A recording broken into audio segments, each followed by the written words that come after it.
Hello and good evening to all of my lovely listeners, lurkers, and watchers. I hope you are having a fantastic Wednesday night. I know I am because I'm here spending it with you. Welcome in, everyone. I hope you are well. I hope you are taking time to take care of yourself, as it is oh so important to do so. Happy day before Thanksgiving, everyone. I hope you are extra taking time to take care of yourself, because, just in case you didn't know this, you are important to somebody. Hi. I do care about my dust bunnies. All my little guys. They're the best. We're gonna hang out tonight.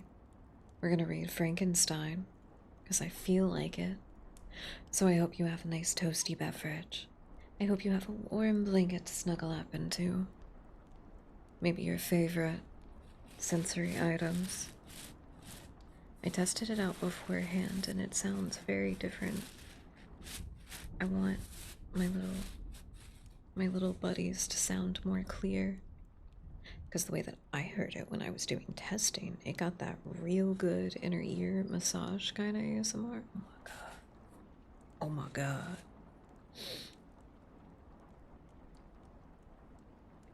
I don't know how to do it. I want to be a freak and come up with elaborate mic setups, and I want to have a little booth in my house. They're not too hard to make, but I do kind of want it to be cute, you know? Couple of extra features, including, airflow, silent airflow attachment, so I can be in there for prolonged periods of time. I get nervous recording the things that I record. I don't want my neighbors to hear it. I'm not gonna lie to you. I do not want my neighbors to hear. It's not even like the explicit stuff. It's just like, oh my god, some of these lines. You just hear somebody shouting that. Granted, a lot of people shout a lot of things where I live.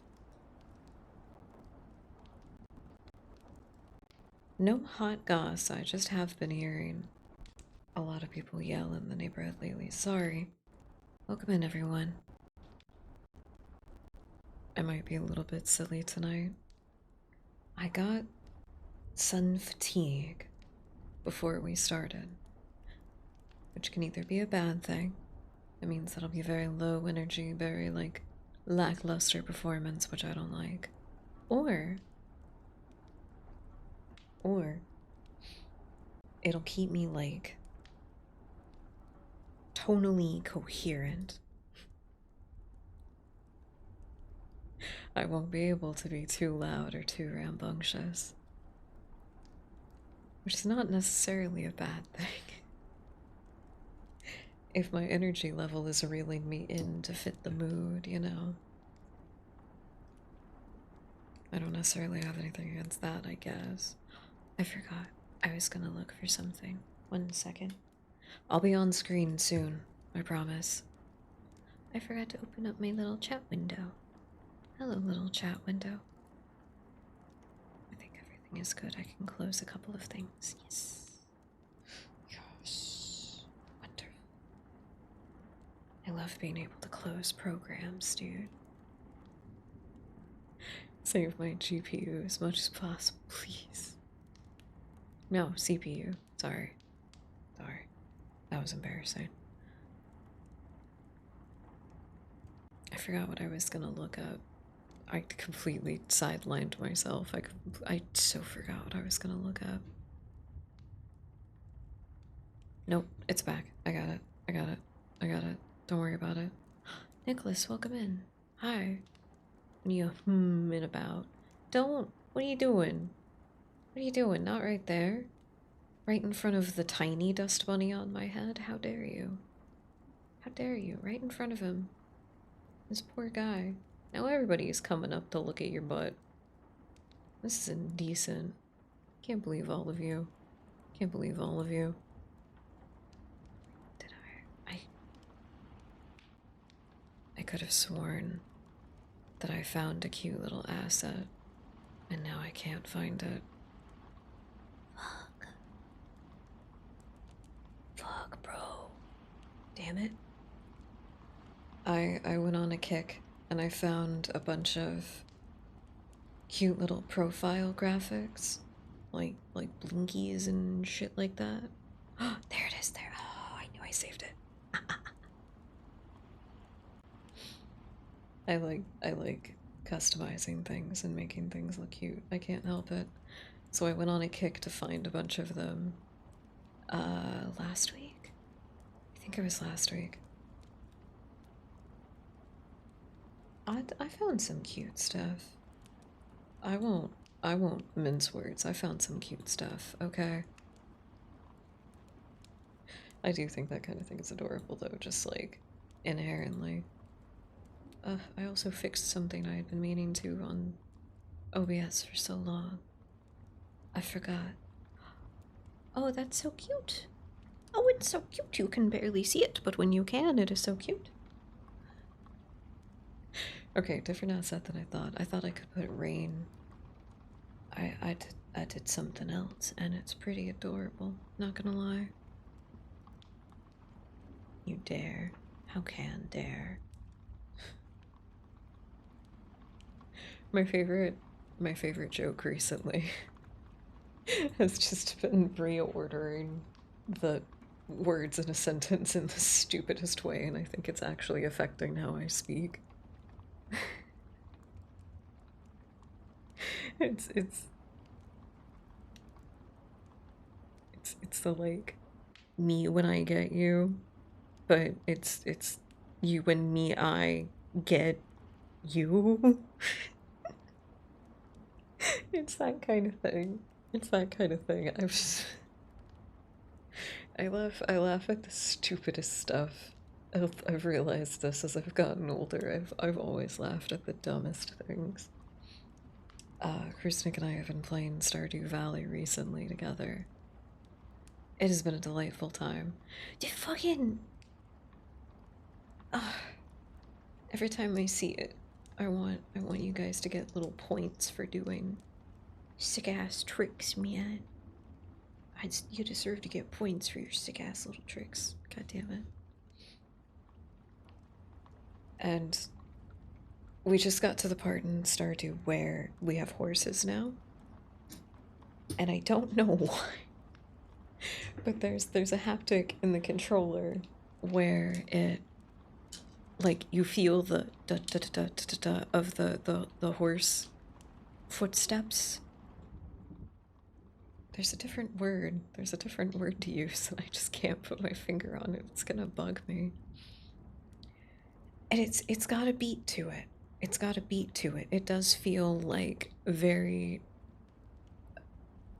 Western movie. Trot, canter, clop. The trot of the horse. The trot of the horse is incredibly rhythmic. Good shit, Nicholas. Good job. You get a thesaurus point for today. Write that down.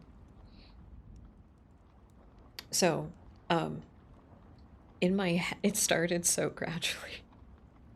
Where I would just like, I'd be riding my horse into town, which by the way, mine is named Webb, and Krusnik's is named Penelope, except I say Penelope because I think it's funny and it makes him mad. And I, in my head, it's the beat starts and dun dun dun dun dun dun dun dun dun dun, and then I was like, oh wait, isn't there usually like a really intense flute or something like that in Western intro songs? It's like dun dun dun dun dun dun dun dun dun dun dun doo doo, and I just started whistling to it in my head, and then the whistle started coming out, and now I do it very like loudly and confidently every time I leave the house. Dun dun dun dun dun dun.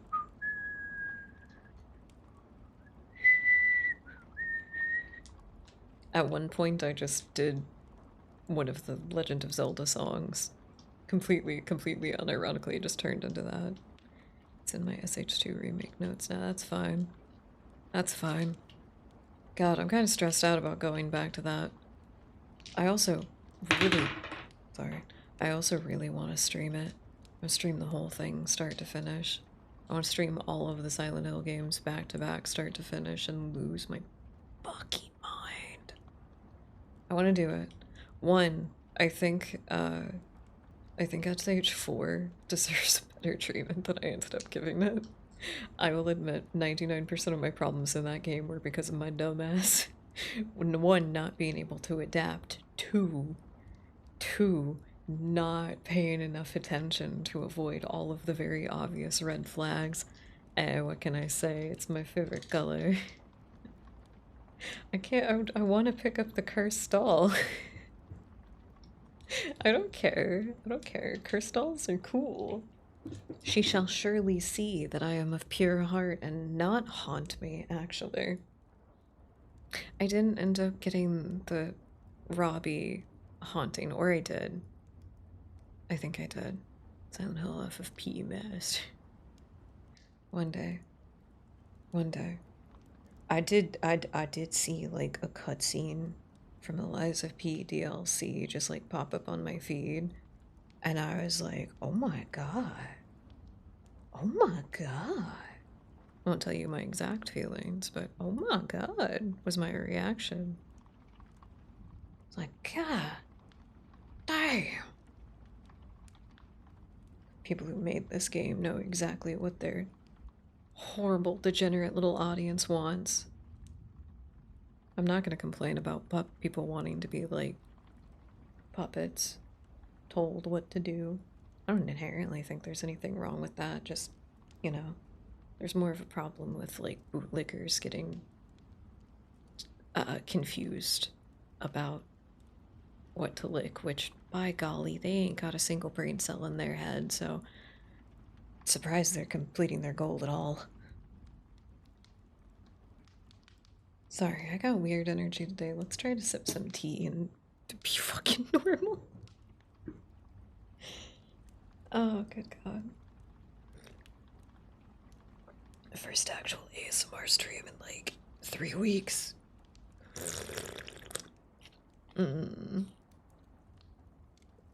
I am quite excited, actually.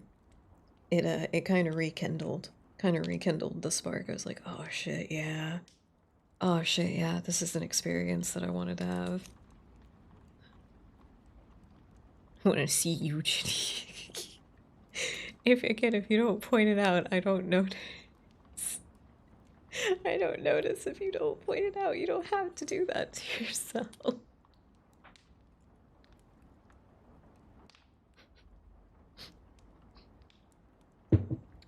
Poor, sweet little fucking oxalotl dust bunny. Poor little guy. I have to point it out because I just don't notice. It's fine. It's fine. I was about to hit the wrong button. Oh god. Okay. I'm a little bit tired today. And I'm very... You know what? One particular thing I'm thankful for? I'm thankful that this stream is not going to be that long. It gets to be a nice, quiet, chill stream. And then tomorrow I go to Friendsgiving and I gotta bake pies in the morning. Before I do that, I have to wake up early enough to where I can put the pies in the fridge and let them sit for at minimum an hour. I have a lot of things to take care of. And then I have to, I'm gonna make gingerbread with my friend on Saturday and watch Frankenstein. And then, go into a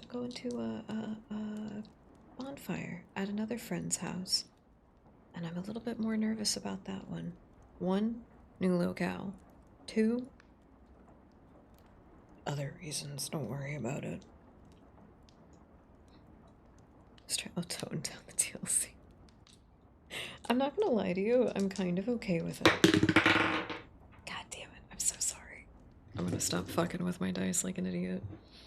I'm doing it in a stupid way. It's okay, I'm not... It's not the bad kind of self-deprecation. It's alright. It's alright. Hey everybody. Welcome in. Do you see? Do you see the little things? Void is not with us tonight. Only the stars that exist here. What do you think?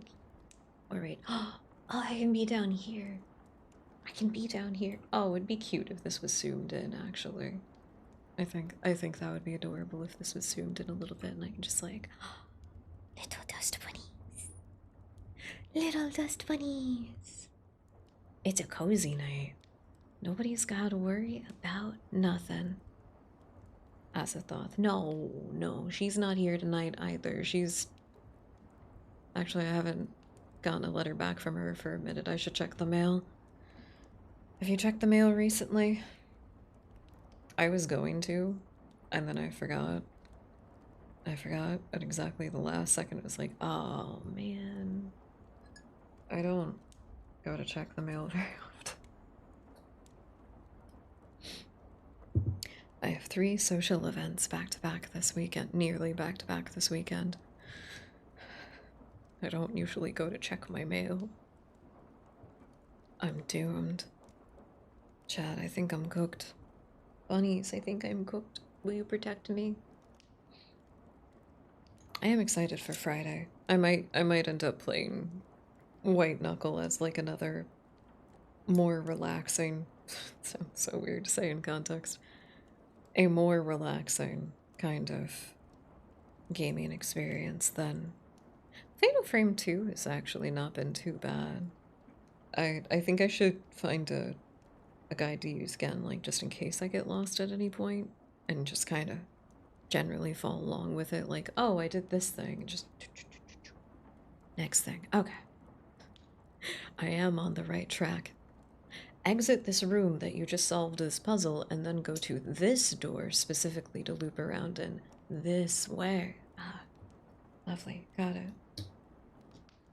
I also want to see if there's any ways that I can prevent my sister from losing her mind, but we can talk about that on Friday. Cooked. Better not jump into the bonfire. Dude, nah. I did that when I was a child. I already got it out of my system. I did it once as a kid. It literally was that I was dancing around a big bonfire and I stepped into it by accident. I think I lost my balance, but I can't be totally sure. I mentioned I mentioned a couple of weeks ago that because I had been reminded of this strange behavior that I had as a child, as I was telling Kruznik about it. There was at one point that I was just really curious about existential things. The problem was that I was 3. So I did some very silly, very dangerous things, very intentionally, but the people around me never, like, understood. So one thing in particular that I did, this is the one I told you guys about before, I stood on top of what I think it was like a 3-foot tall concrete wall. I just stood on top of it, looked down at the concrete that was below it. I was like, I wonder what would happen if I just leaned forward. And I just kept going and going, and when I started to fall, I was like, I wonder what will happen when I fall. I lost consciousness for an amount of time that I'm not sure of because I was 4 years old and nobody timed it. Another occasion, when we were moving into a new place, it was the 2nd-story window right above some bushes that were outside. And the funky thing about these bushes is that all the leaves had spikes in them. They were very, very painful. Very, unironically, very, very painful. Somebody had told me what my name meant. I was like, oh, Raven, that's a type of bird. And I was like, birds can fly. And I thought, well, don't know until you try. And I jumped out the window. 2nd story, right into the bushes. I got shredded. Fuck, I got like a meat grinder. I was torn up. I wonder why there's so many things wrong with me, and I did like a lot of stupid shit as a kid. So it's entirely possible that at the time I can't specifically recall. It is entirely possible that tiny baby raven saw the fire and was like, I wonder what would happen if I just ran through it.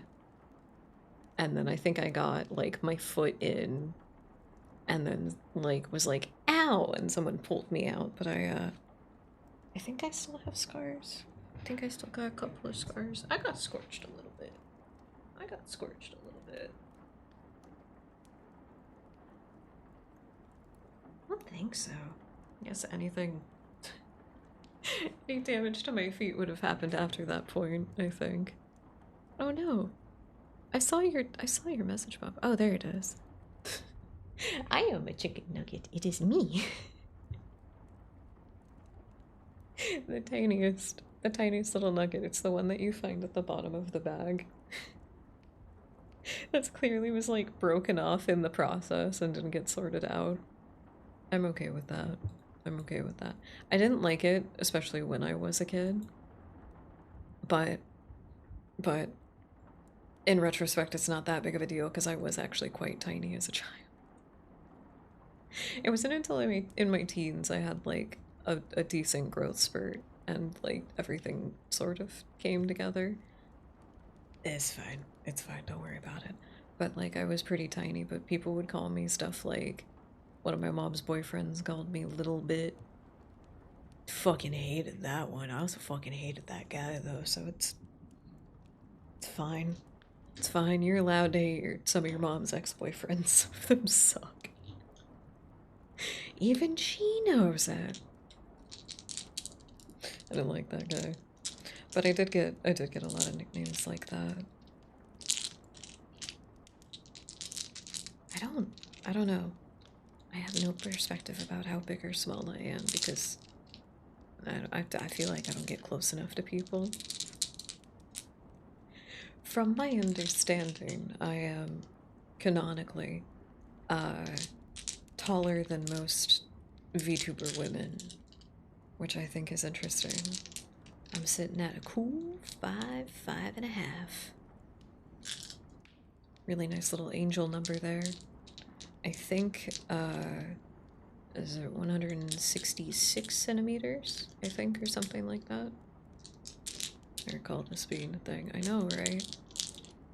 I always think it's funny that, like, it comes up so much. It is not. It is not. I do not appreciate this objectively incorrect information. This misinformation, if you would, being put here. I don't know what actual insane person could have prosed that dwarfism was 5 foot. Somebody has fucking self-esteem issues. That's what it cries to me. Do you know how tall 5 feet is? That's like, it's like the fucking national average, bro. There's more shorter people, quote unquote, shorter people than there are taller people, which is in the 6 foot, 6'5" plus range. You guys are the fucking anomalies. I'm just a little guy. And it is because of my stature that my enemies do not see my strength coming, and also I appear softer, and all of the other pure-hearted cute girls notice and want to become my friend. The cute goth chick get the headshot talk to me today. Bro, I'm winning at life. I'm winning at life. That's something to be thankful for. Cute goth women. Yippee! A country of goblins knew it. What the fuck do you mean? What the fuck do you mean? It is the cultural melting pot. We are a cultural melting pot, and 5'2" is the national average height. What do you mean? What do you mean, country goblins? How dare you? How dare you? There's people from all over the place here. Now for something completely different. I do apologize, my lovely listeners, lurkers, and watchers. We have an ad break coming up here in just a moment. After the ads, we will be starting our read of Frankenstein. I'm going to be a little silly with it, so I hope that's okay. But in the meantime, please do take some time to take care of yourself, as it is incredibly important to do so. Grab some water, make yourself cozy, stretch, get a nice little snack, whatever you need. When we come back from the ads, we're going to have a good time. So, hi, Jeannie. Welcome in. Welcome in. I hope everybody that's hanging out with us is having a good night. We will be right back, everyone. See you soon.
Welcome back from the ads, everyone.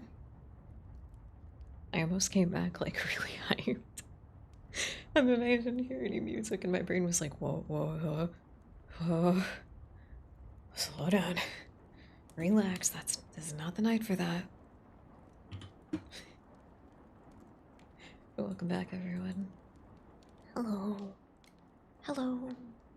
I've emerged from the guards. What do you guys think of the stars? I think they're cute. I want to put all kinds of stuff back there, but these are pretty adorable. I got energy and it's a bad time for energy.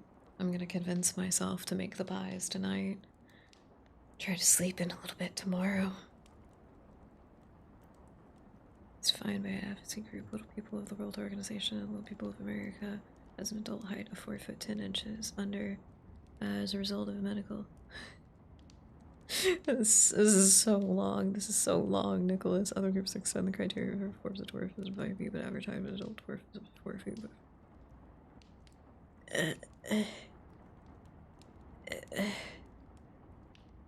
I don't. I think the person who decided for them, for some reason, that 5 feet, that it's just like a height thing alone, I think is kind of silly. But then also that it's 5 feet. That is not a height that like inhibits anybody. I'm sorry. Francisco, welcome in. I hope you're having a lovely, lovely night. I'm sorry. We're debating height normalcy, I guess. 5 feet is like a perfectly normal height just in general, so I'm just like, it's not even on the short side. Whatever. Whatever. I guess it's a flat foot value, likely is fucking stupid.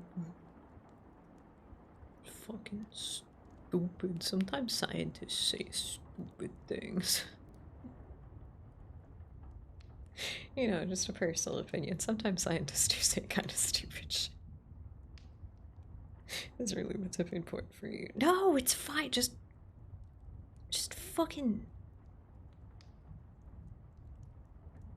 Why are you being violent right now? Why are you choosing violence? How fucking dare you? How fucking dare you? I like all the glittery effects, honestly. That's all I care about. This looks great. I can't even keep track of who's doing damage to who right now. You're all too big. It's just a murder pile. Get it. Get it. Because it's regardless of anything. If it's 5 feet, then I'm above 5 feet anyway. But you can't do my other girlies dirty like that. That shit's fucked up. Stop it. They don't deserve this. Oh shit. Babe came out on top. Good job, my darling. I feel like I have to be bigger now. I can't allow you to be... No, no. Here. Hello. Hello, tiny babies. Hello. Do you remember how small you are? I remember. I remember every day how tiny. Oh my god, and now you're even tinier. It's lovely. It's lovely. You just can't be doing my short girlies a disservice like that, even if they are, like, actually short. Even if they are, like, actually short. Don't... You leave them alone. You fucking rapscallions. Everybody talks shit about all the little ladies, especially on Twitch, and it's just like, man, some people are just short. Leave them alone. Leave them alone. They're just... It's okay. It's okay. They can be tiny. Should we? Oh my god, they're even smaller now. I looked away for 1 second. I looked away for 1 second. You're so tiny. Half of my list is tiny whammons. Good. It should be. It should be all size of whammon, all shape of whammon, all shade of whammon. Okay, I was making sure that the captions distinguish between shape and shade. Everything. All the whammons. All the whammons. All the ladies. Short stacks do get a lot of love nowadays, which is very cool. A lot of little goblin ladies. Goblin ladies are pretty cool. Goblin ladies deserve even more love. I should stop talking. Oh man, look at that. Look at that. Everybody's going crazy. Everyone's going crazy. I spent so long with the particular CRT filter on, I forgot like how like pretty and crisp I look. Sorry. A little bit of vanity never hurt anybody. Ow.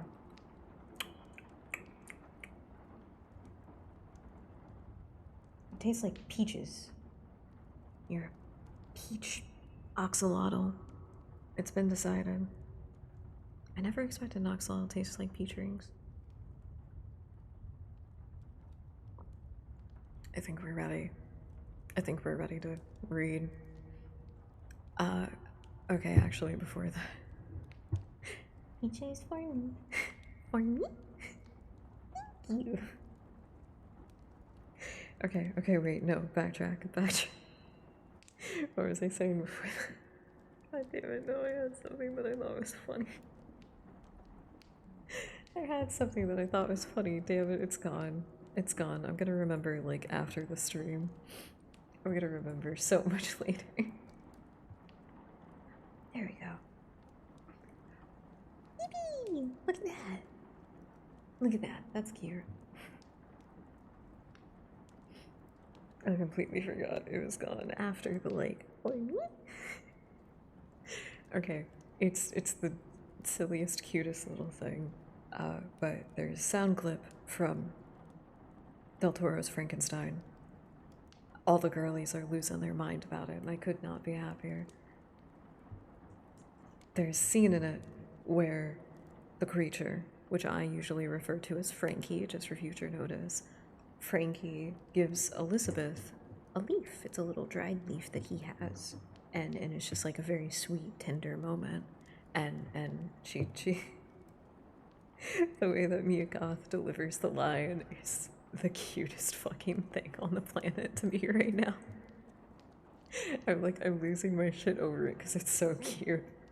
I definitely overplay it whenever I do it, but like, it's oh, a leaf for me? Thank you. And it's so cute. It's so cute. I've been losing my mind over it for days now. I've even done it to Krusnik a couple of times where it's something like for me, where it's just like, here, have this. For me? Thank you. And so it's just peaches for me. This is the first thing that my brain read it out like that. It's just peaches for me. It's the stupidest thing to be fucking obsessed with. What is it? I picked up a new stim sound. And it's just a whole bit. It's just a whole bit.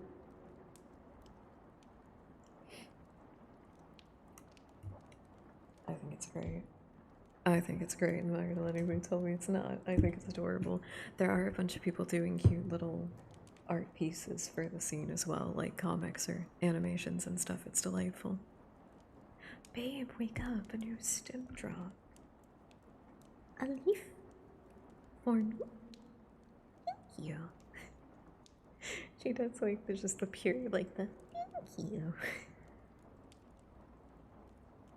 So cute. I love Mia Goth. She's so cute.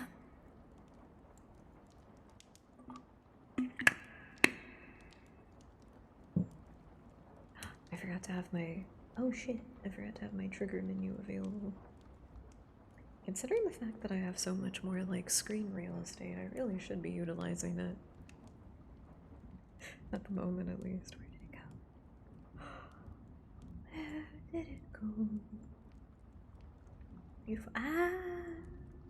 It's huge. Oh my god. You should go. Right,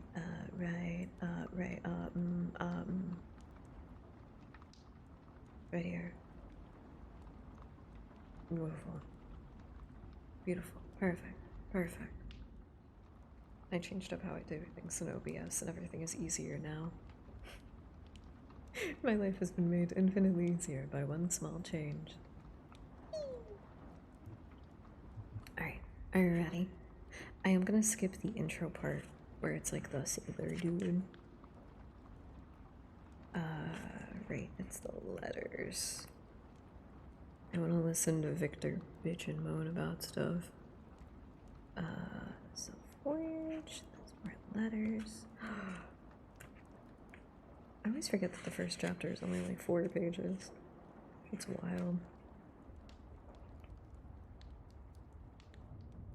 Okay. Are we ready? Wait. Did I put a spooky... Should we do a little radio voice filter? Do you guys want the nice little cool scratchies of the radio voice filter? Oh, I have been doing echoes this whole time.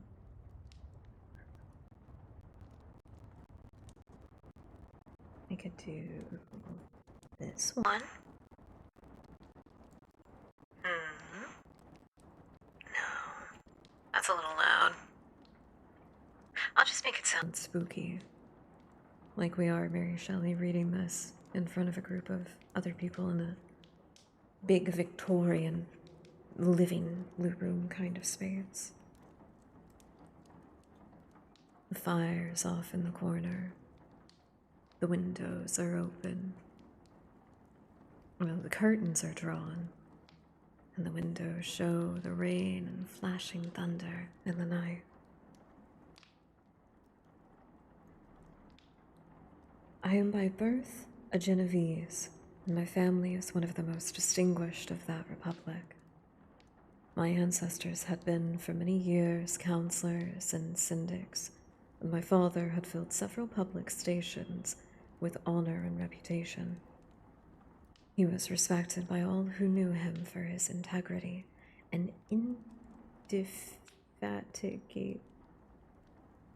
indefatigable. I'm sorry, I have to look at one moment. One moment. Sorry, not even a full paragraph and I'm just get caught on a word. Indefatigable.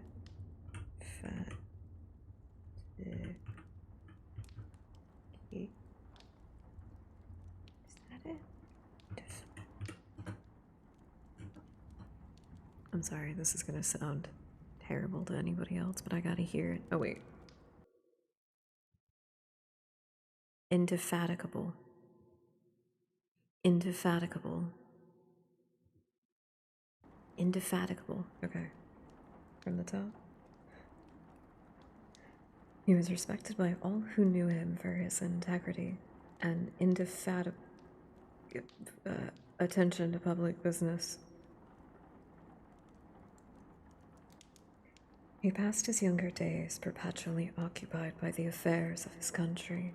A variety of circumstances had prevented his marrying early, nor was it until the decline of life that he became a husband and the father of a family. As the circumstances of his marriage illustrate his character, I cannot refrain from relating them. One of the most intimate friends was a merchant who, from a flourishing state, fell through numerous mischances into poverty. This man, whose name was Beaufort, was of a proud and unbending disposition, and could not bear to live in poverty and oblivion in the same country where he had formerly been distinguished for his rank and magnificence. You gotta take deep breaths, and you gotta really, you gotta pause on those commas when you're reading older English stuff.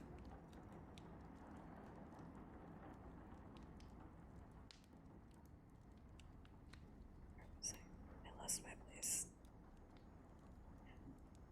Having paid his debts, therefore, in the most honorable manner, he retreated with his daughter to the town of Lucerne, when he lived in unknown whereabouts.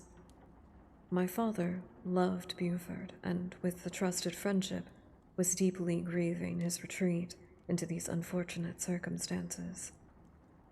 He bitterly deplored the false pride which led his friend to a conduct so little worthy of the affection that united them. My God, the bros are so gay. Why don't the bros just kiss? Everything could be avoided if bros just kissed more. He lost no time in endeavoring to seek him out, with the hope persuading him to begin the world again through his credit and assistance. Beaufort had taken effectual measures to conceal himself, and was 10 months before my father discovered his abode.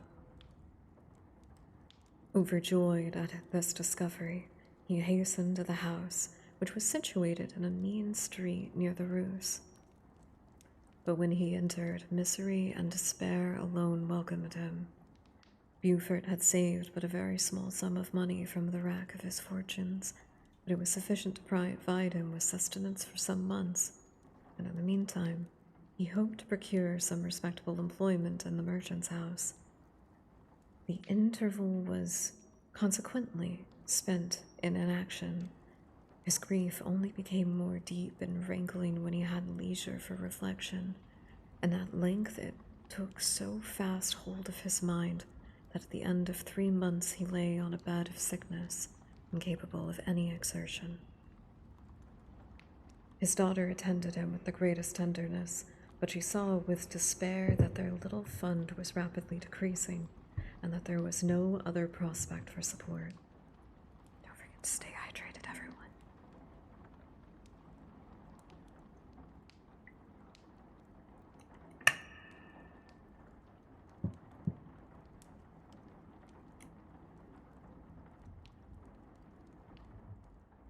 Several months passed in this manner. Her father grew worse. Her time was more entirely occupied in attending him. Her means of subsistence decreased, and in the 10th month her father died in her arms, leaving her an orphan and a beggar. The last blow overcame her, and she knelt at Buford's coffin weeping bitterly, when my father entered the chamber. He came like a protecting spirit to the poor girl who committed herself to his care, and after the internment of his friend, and conducted her to Geneva, and placed her under the protection of a relation. 2 years after this event, Caroline became his wife.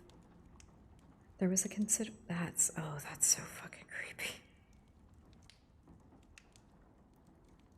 It took a full second for the revulsion to fully overcome me, but like, he's fully being described as like an older man already at this point. It's him starting his family, and it's the daughter of like an incredibly lifelong friend. It's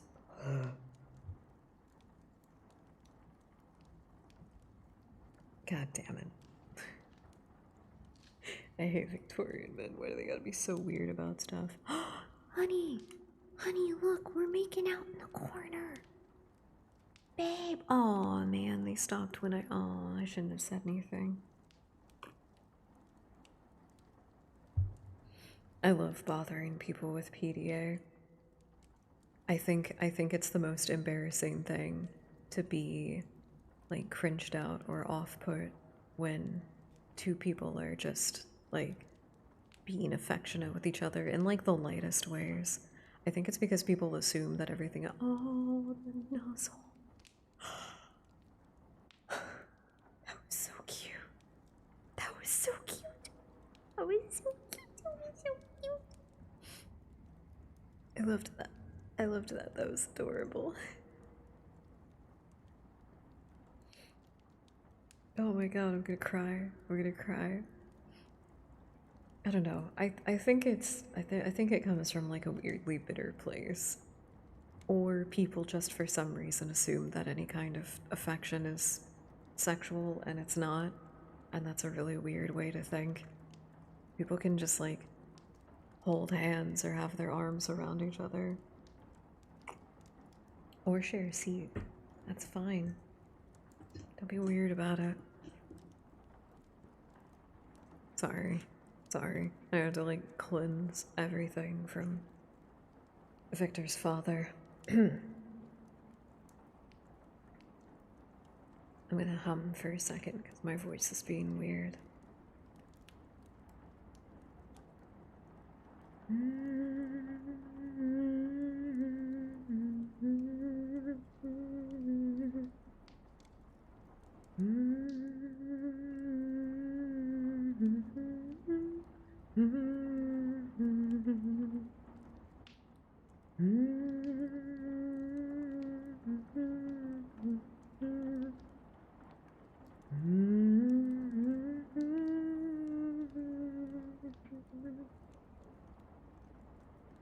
I can also do the Wii menu theme really well. I was tempted for a second, but I like to do like the ooey ah cat version of the wee thing. That's another one of my silly vocal stems. Ooh ee ah ee ooh ee ah ee ooh ee ah ee ooh ooh ooh ooh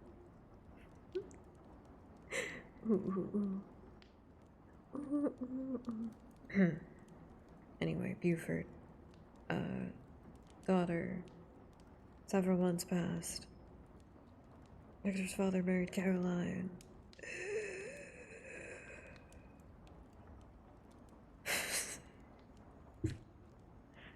I shit you not, the first sentence of the next paragraph. There was a considerable difference between the ages of my parents, but the circumstance seemed to unite them only closer in bonds of devoted affection. Light Somber, welcome in. I hope you're having a lovely night. Enjoy your lurk. Thank you for the support. Enjoy your lurk. I'm disgusted. I hate this character. I hate these characters with a passion.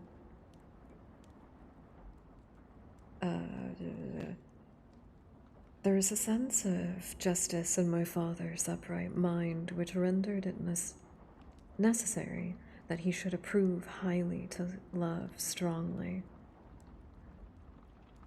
Perhaps during former years he had suffered from late discovered unworthiness of one beloved, and was disposed to set a greater value on tried worth.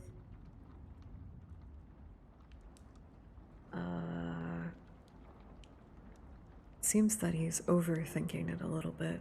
That's my prognosis, Doctor.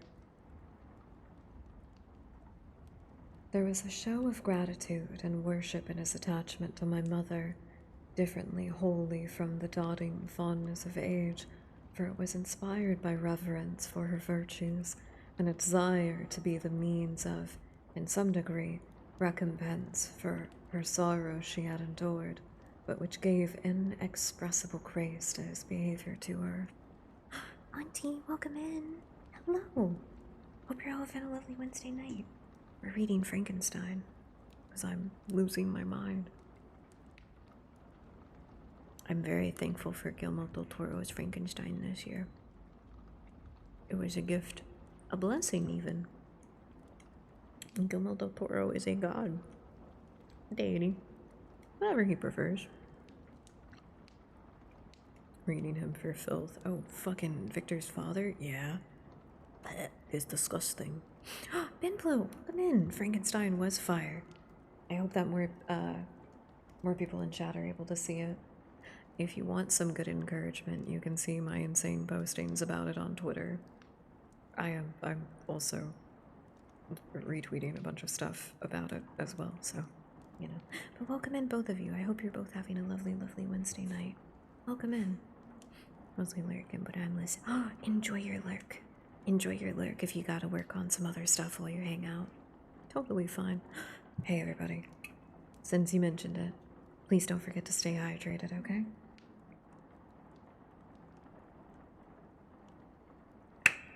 Very, very important.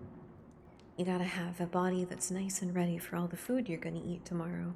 Because whether you're celebrating something or not, you should still eat good food. You deserve it. You didn't do anything to earn it, and you don't have to. Food is what you need to have fun. Oh god, where was... I'm just trying to find where I was, and it's one gross sentence after another. Oh god, where were we?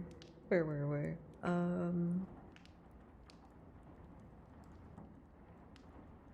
Got it. Everything was made to yield to her wishes and her conveniences. He strove to shelter her as a fair exotic is sheltered by the gardener from every rougher wind, and to surround her with all that could tend to excite pleasurable motion in her soft and benevolent mind.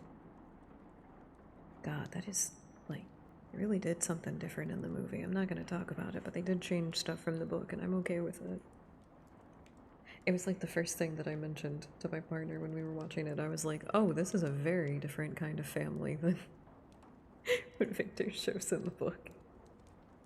Still weird, still disgusting, but just in a different way.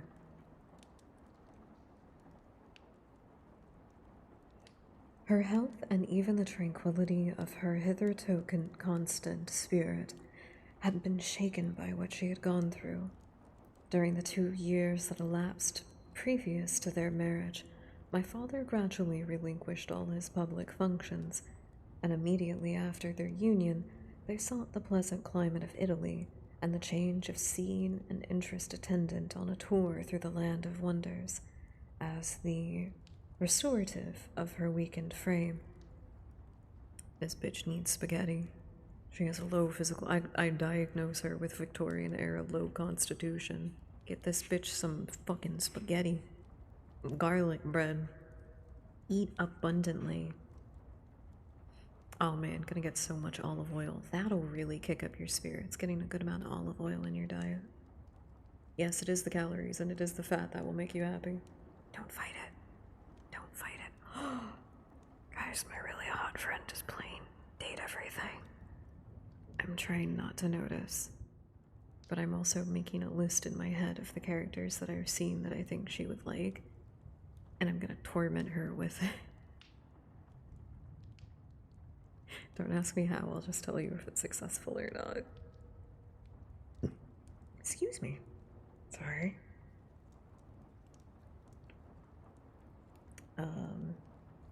Italy. Hey. From Italy, they visited Germany and France. I, their eldest child, was born in Naples, and as an infant accompanied them in their rambles.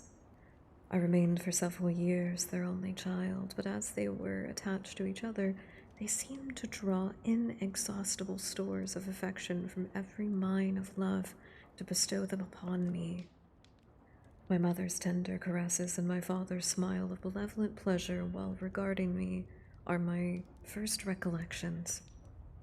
I was their plaything and their idol, and something better, their child, the innocent and helpless creature bestowed on them by heaven, whom to bring up to good, and whose future lot it was in their hands to direct happiness or misery, according as they fulfilled their duties towards me. Then why did you beat your son, huh, Victor? Why did you beat your son, huh, Victor? If being a child and a mother is such a precious thing, why did you fucking beat your son? All of the girlies are gonna find a way to resurrect Victor Frankenstein, beat the shit out of him repeatedly until he dies, and send him back to hell. Why did you hate your child, you piece of shit? He does start to sound like a kind of well-adjusted person, and then you understand, like, the fucking everything, like, around him, and it's like, oh, none of this is coming from a good source. It's the stereotypical therapy thing where it's like, all right, let's talk about your relationship with your parents, and it's like, oh, well, my mother, when she had me, was 18 years old, and my father was 47, and he sort of adopted / married her because that's how, like, women were property at this time, from his best friend who went into seclusion and died. It's like, all right, bro, so how was your childhood? Oh, well, my parents just rained affection on me constantly. I was perfect in their eyes. I was like Jesus Christ. All right, and what happened when you had your own child? Hated the thing. Disgusting. Vile creature. I wanted to throw up when I saw it. I did. I hate Victor. I hate him. I mean, he gets distracted so many times talking shit on Victor. You could only see Victor. Victor, you fucking cretin. Victor, you fucking piece of shit. Victor, you... Sorry.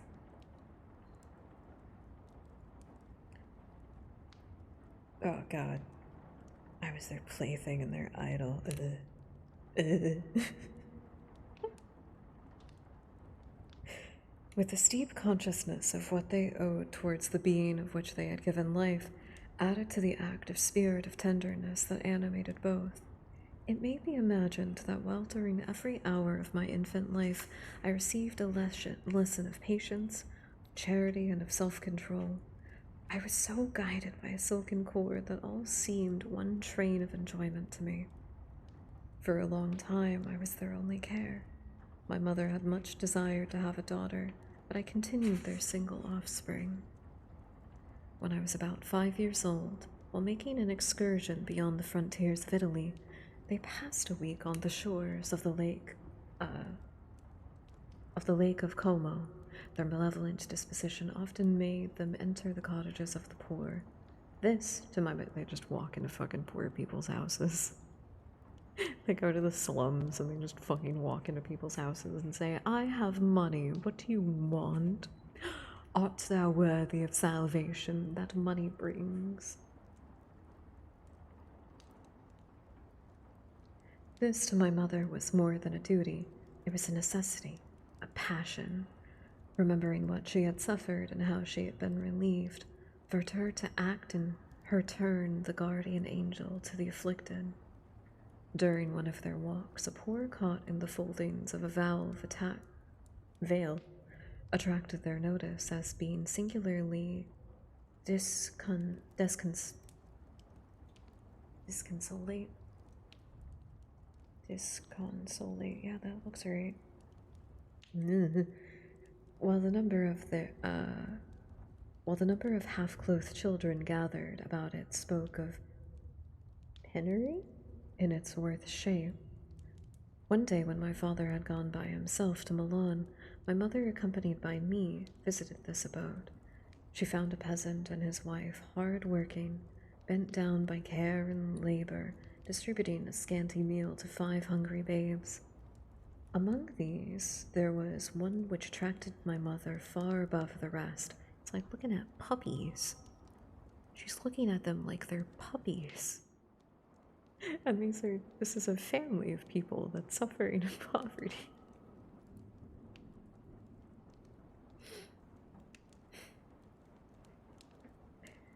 She appeared to be of a different stock. This is such a creepy fucking way to describe her. The 4 others were dark-eyed, hardy little vagrants.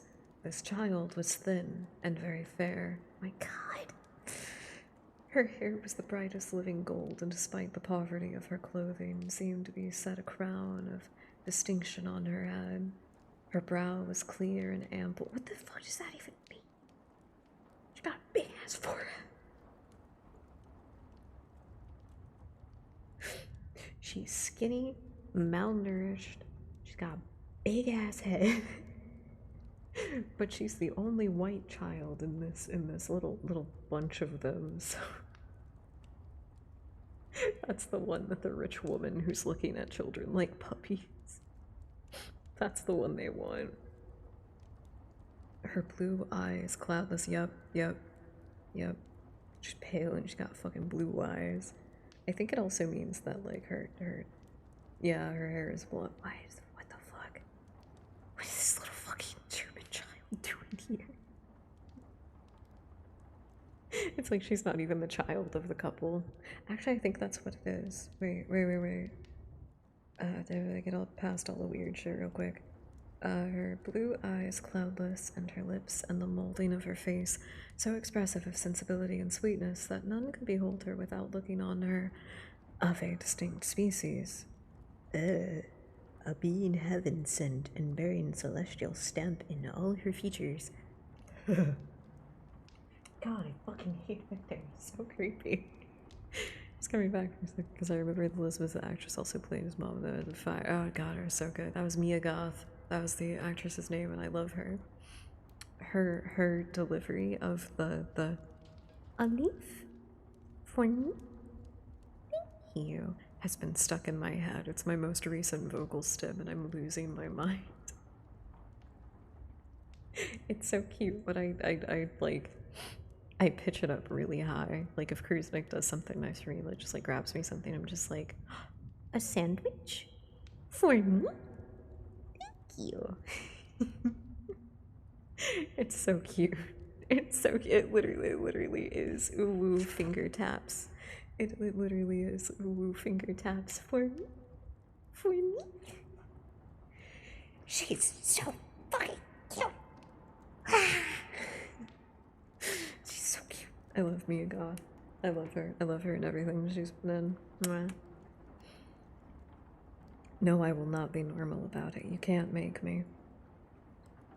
The peasant woman, perceiving that my mother fixed eyes of wonder and admiration on this lovely girl, eagerly communicated her history. She was not okay, right? She is not her child, but the daughter of a Milanese nobleman. Her mother was right, yeah. I just completely forgot story details. Her mother was German and had died on giving her birth. The infant had been placed with these good people to nurse. They were better off then. They had not been long married, and the eldest child was just born.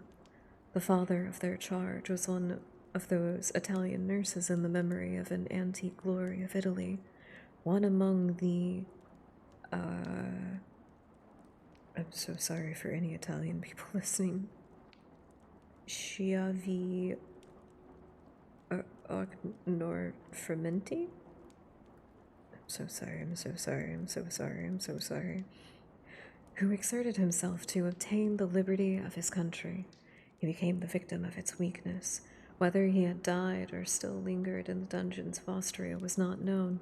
His property was confiscated. His child became an orphan and a beggar. He continued with her foster parents and bloomed in their rude abode, fair than a garden rose among stars. That's so gross. It's such a gross way to describe it. Fairer than a garden rose among dark-leaved brambles. He is referring to the probably like tanned olive skin of just local Italians that work with their hands and are in the sun a lot. Just people who are just tan, basically. Same, just fucking Italian people. This one's good because it's white. That's why. God, oh, it's so fucking uncomfortable to read it. It's so uncomfortable to read it, especially the first chapter. When my father returned to Milan, he found playing with me in the hall of our villa a child fairer than pictured cherub, a creature who seemed to shed radiance. I'm just gonna have to read this in a really condescending way. Competitive racism. I think it's just racism, but that's a funny way of putting it, I'm not gonna lie. I mean, she's a female, so she's not a person. But she's white, so that's okay.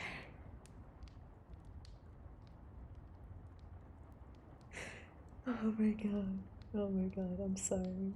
I'm trying not to this is not just a normal reading stream. This is an ASMR stream and I am being weird. I'm being weird. I need to chill. I also think that there's a mosquito in my house eating me. I got bit. I got bit. It's in here. No. And I probably couldn't hear it because of my fucking headphones. I have 2 bites on my leg. No. No. Take the edge off. You son of a bitch, how dare you? That's my blood. Give it back. So welcome in Smash Drop. So if you have a lovely, lovely night. Ah! Oh, I'm frustrated. Oh, I'm frustrated. Oh, it's so itchy. I don't think I have anything for this. Damn it. Damn it. Damn it. Okay. Okay, it's fine. Let's read the last couple of paragraphs of the first chapter. Continue trying not to gag on the terrible things that Victor Frankenstein is saying. No, you're fine. You're fine. Mosquitoes are living creatures too. I just wish they weren't. Just really wish they weren't, that's all.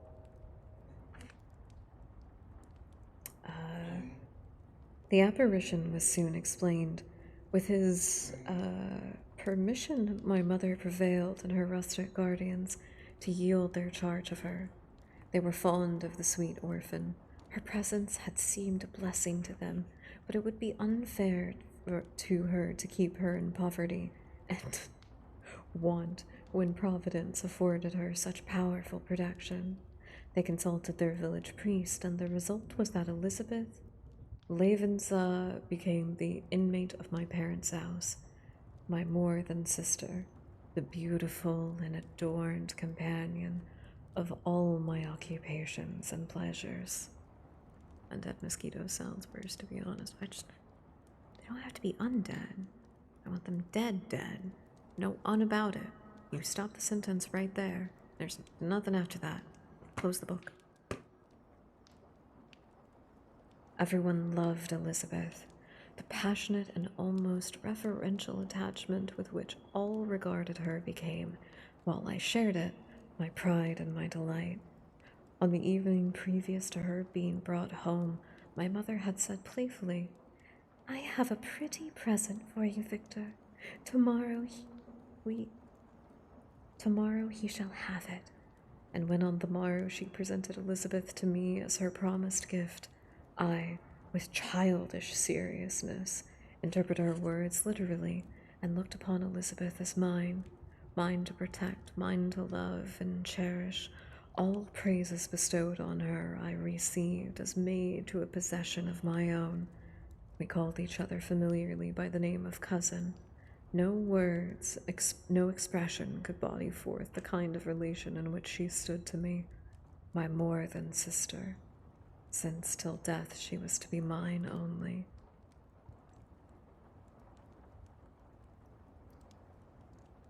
I throw up.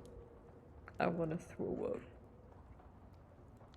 I would like to remind you that the first chapter, which is the first bit of this book that we get that's actually written by Victor, there's the letters at the front, which are from the boatmen that pick Victor up in the Arctic.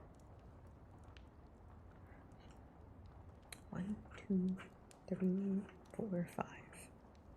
In 5 pages, Victor reveals to us the absolute fucking degeneracy of his family in every facet, but presents it as if it's like perfectly acceptable, literally just because of their financial status.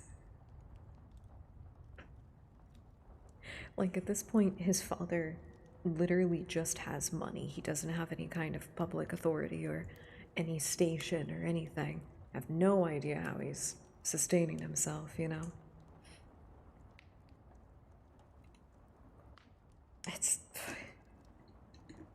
It's so bad. It's so bad. Not only did his father marry the daughter of his best friend, who had died from like essentially depression, but he like fell into poverty. I'm pretty sure he just got really depressed and just like stopped living. He can do that sometimes. It's kind of scary. I did say I would try not to scare anybody.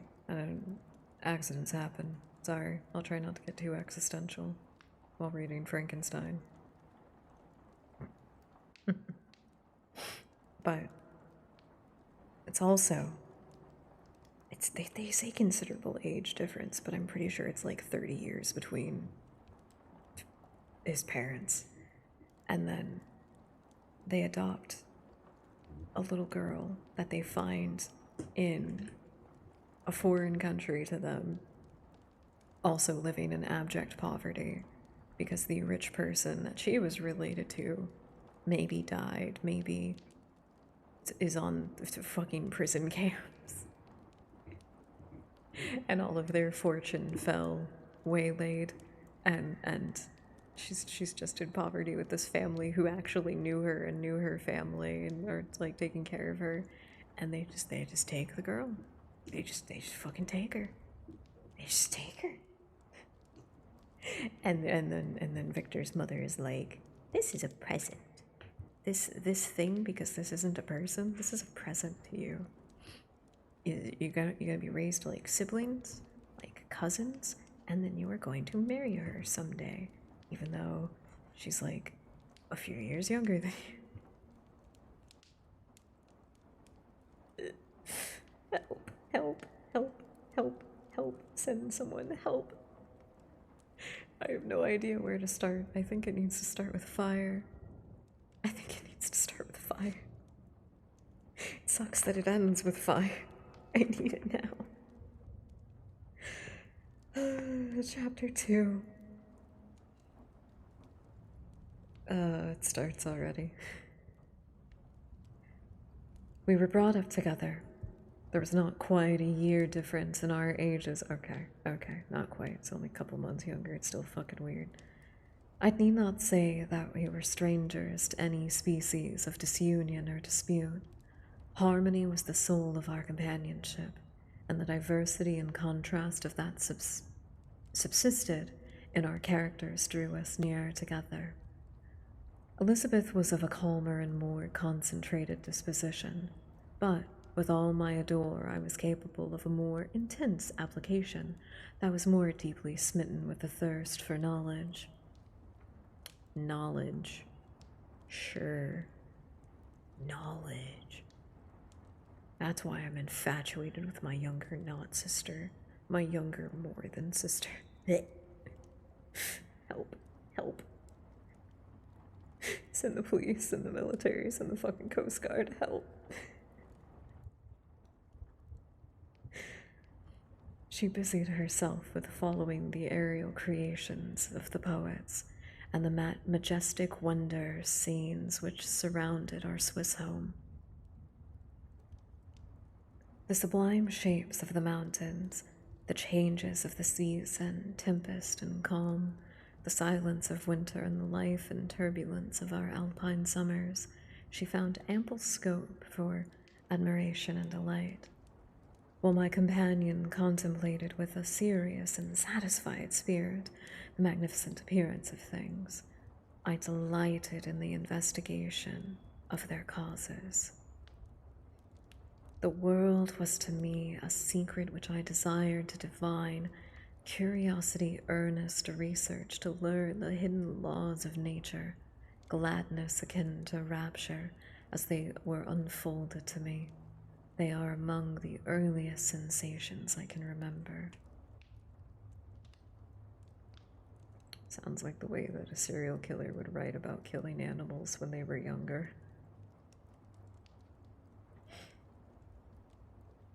On the birth of a second son, my junior by 7 years, my parents gave up entirely their wandering life and fixed themselves in their native country.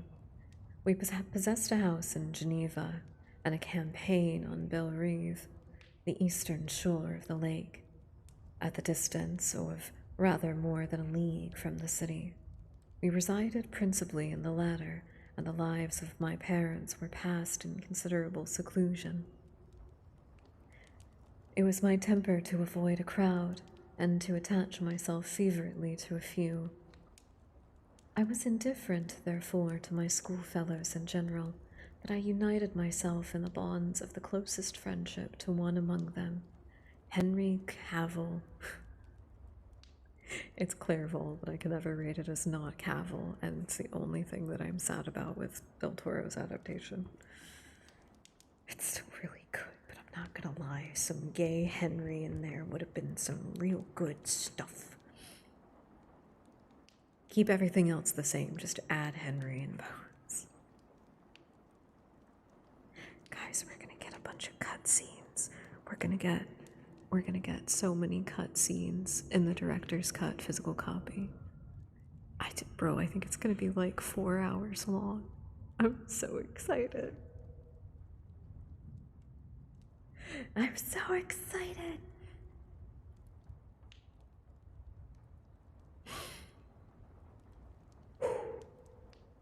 Remain calm.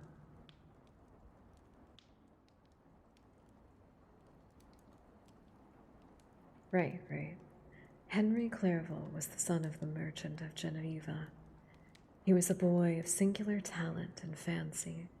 He loved enterprise, hardship, and even danger for its own sake. Excuse me.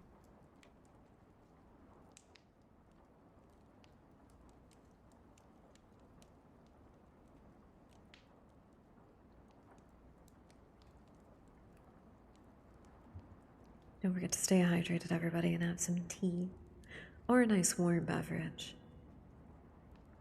You deserve it on the cold nights. He was deeply read in books of chivalry and romance. He composed heroic songs and began to write many a tale of enchantment and knightly adventure. He tried to make us act plays and enter into masquerades in which the characters were drawn from the heroes of Roncesvalles, of the Round Table of King Arthur, and the chivalrous train who shed their blood to redeem the holy sepulchre from the hands of the infidels. Ooh. No human being could have passed a happier childhood than myself. Why did I turn out so wrong then? My parents were possessed by the spirit of kindness and indulgence. We felt that they were not the tyrants to rule our lot according to their caprice, but the agents and creators of all the many delights which we enjoyed. When I mingled with other families, I distinctly discerned how peculiarly fortunate my lot was, and gratitude assisted the development of filial love. I almost read that as familial, but it's not, it's filial. My temper was sometimes violent and my passions vehement, but some law in my temperature they were turned not towards the childish pursuits, but to an eager desire to learn and not to learn all things indiscriminately. I confess that neither structure of language nor the code of governments nor the politics of various states possessed attractions for me. I have no care about what's actually going on in the world and the forces that ebb and flow and bring changes in our society. I'm just too smart for that. I'm too smart to care about the world. I'm gonna stab my eye out with a pencil. I'm gonna sharpen a number 2 pencil in one of those little hand crank sharpeners that we all had in schools growing up. I'm gonna do that until it's fucking crisp. And I'm going to gouge my own eye out. I hate Victor Frankenstein. All my homies hate Victor Frankenstein. I'll eat the book. I'll just eat it whole. It was the secrets of heaven and earth that I desired to learn, and whether it was outward substance of things or the inner spirit of nature and the mysterious soul of man that occupied me, still my inquiries were directed to the metaphysical, or, in its highest sense, the physical secrets of the world. Meanwhile, Clerval occupied himself, so to speak, with the moral relations of things. The busy stage of life, the virtues of heroes, and the actions of men were his theme, and his hope and his dream to become one among those whose names are recorded in story as the gallant and adventurous benefactors of our species. The saintly soul of Elizabeth shone like a shrine-dedicated lamp in our peaceful home. Oh, thank you very much, Luke. I'm sorry, I don't know how to pronounce the first part of your name. I apologize. I apologize. Thank you. Thank you, that's very kind of you. Welcome, and I hope you're having a lovely, lovely night. You should remember that you also look lovely today, especially if you've taken some time to take care of yourself, like drinking some water, getting some food. If you haven't, my dear lovelies, we have an ad break coming up here in just a moment. We are going to take a break on the ad, but we'll be back very shortly. In that time, please do take care of yourselves. Go to the little gamer's room if you've been hanging out with us for a minute. Get some more water. Get a snack if you need to. I'm gonna eat a bunch of grapes. I have them as stream snacks, but I didn't want them to be like too gross sounding.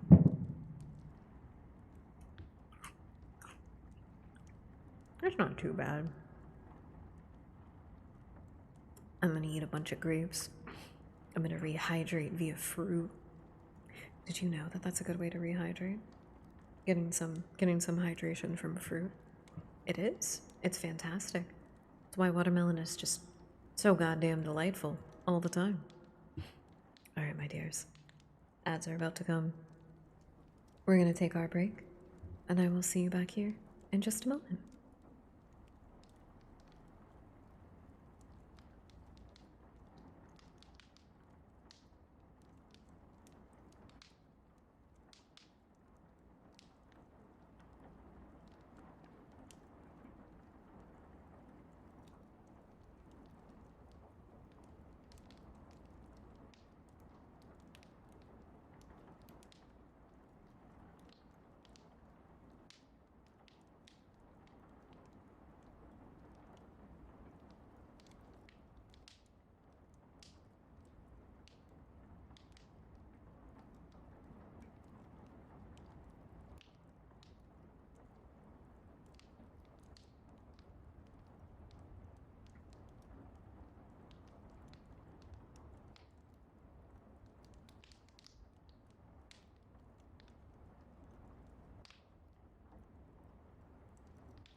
Welcome back from the ads, everybody.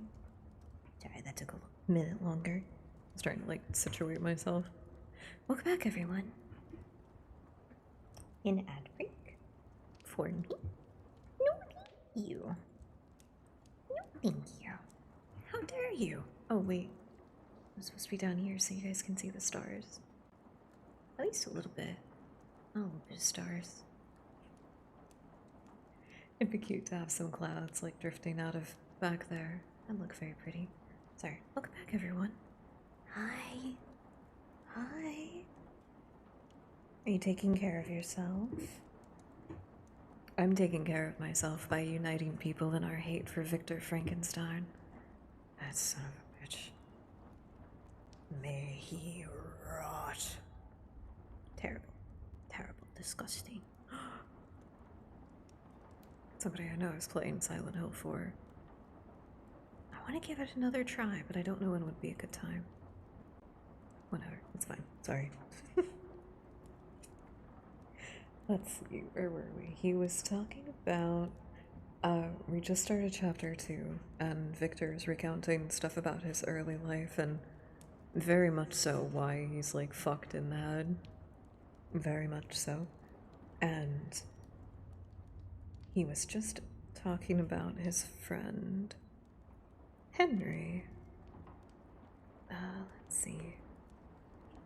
He was talking about Henry and he had to interject something about his sister. Meanwhile, Clerval occupied himself, so to speak, with the moral relations of things. Okay, that's right. So Victor mentioned that he got very heated and very passionate about the things that he cares about, which was the spirit of nature and the outward substance of things, as if that actually means anything. And then he's talking about how his friend Henry actually gives it. He actually cares. He cares about things that matter. The busy stage of life, the virtues of heroes, and the actions of men were his theme, and his hope and his dream was to become one among those whose names are recorded in the story as gallant and adventurous benefactors of our species. The saintly soul of Elizabeth shone like a shrine-dedicated lamp in our peaceful home. Her sympathy was ours, her smile, her soft voice, the sweet glance of her celestial eyes were ever there to bless and animate us. She was a living spirit of love to soften and attract. I might have become sullen in my study, rough through the ardor of my nature, but she was there to subdue me to a semblance of her own gentleness, and Clerval could aught ill entrench on the noble spirit of Clerval. Yet he might not have been so perfectly humane, so thoughtful in his generosity, so full of kindness and tenderness amidst the passion of her adventurous exploit, had she not unfolded to him the real loveliness of beneficence and made the doing good the end and aim of his soaring ambition. So, Elizabeth, big cheerleader for Henry. She sees that he's trying to do good and is like, fuck yeah, your soul is pure, dude. Your soul is pure. Please don't let me marry my brother. My only brother. Not like he's my only sibling brother, but only brother because he thinks of me as more than a sister in that way. Gross. I'm not gonna lie to you, I just looked over at how many little dust bunnies there are on screen. And I choked for a second because it's very cute. There are so many little dudes hanging out with us tonight. Thank you, little dudes. I hope you're having a good night. I know things get rough around the holiday season, but like, I'm an official holiday hater. 100%. I don't fuck with the holidays around the winter season. I think it's insane to be trying to do so much crazy stuff when the world is literally freezing. Pun intended. Chill out. Chill out. So, have a very, very nice weekend for absolutely no reason. And tomorrow, get yourself a treat. Make yourself a treat. You can make mug cake. Did you know that you can make mug cake? You can also make tea cake using tea, ice cream, and a little bit of flour and egg. They're so good. You should make that for yourself. It'd be delicious. And you should not forget to stay hydrated.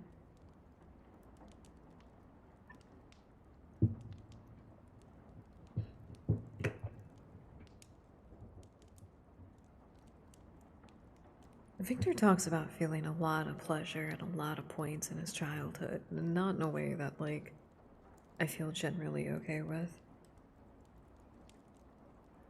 I feel exquisite pleasure in dwelling on the recollections of childhood, before misfortune had tainted my mind and changed its bright visions of extensive usefulness into gloomy and narrow reflections upon self. Besides enjoying the picture of my early days, I also record those events which led, by insensible steps, to my after tale of misery. For when I would recount to myself for the birth of that passion, which afterwards ruled my destiny, I find it arise, like a mountain river, from ignoble and almost forgotten sources, but swelling as it proceeded, it became the torrent which in its course has swept away all my hopes and joys. Natural philosophy is the genius that is... I'm sorry. I always get to that line and I fucking laugh. God, he's so fucking insufferable. God, he's so insufferable. Natural philosophy is the genius that has regulated my fate. Maybe did I? I was trying to laugh quietly, so it might have come out as a snort. Also, welcome to Ketchup. I hope you're having a lovely night. I might have snorted because I was trying to be quieter.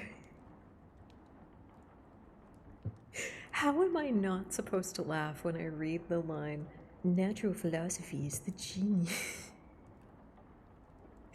Hell yeah, that's good.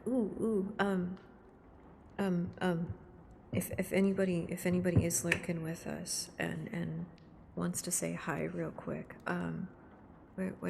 what's the most recent thing that you ate? Like, I don't know if you've had dinner or breakfast or whatever, but like, what was your last meal? We treated ourselves a little bit today, Krusnik and I. We went to a local burger place that's really good. I always get 2 veggie burgers with onions and pickles. I forgot the pickles this time. But I got 2 of those, and I got their house special tea. It's a cranberry one. It was really good tea. I liked it. There's plenty of video on my screen. I'm just a little guy tonight with all of the other little guys. All of the stars of imagination and horror exist above us. What kind of chicken? What kind of chicken did you have? I've been kind of craving something in particular, but I can't make it at home because it is specifically like takeout sweet and sour chicken. I really fuck with the breading, and that, like, very clearly, like, it's got red dye in it, but like I don't give a shit. It's the fucking it makes me tweak out. It's so good.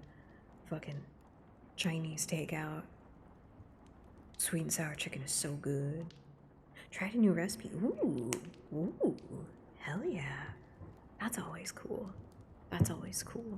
I'm gonna try making pumpkin pies tomorrow for the Knotsgiving that is happening.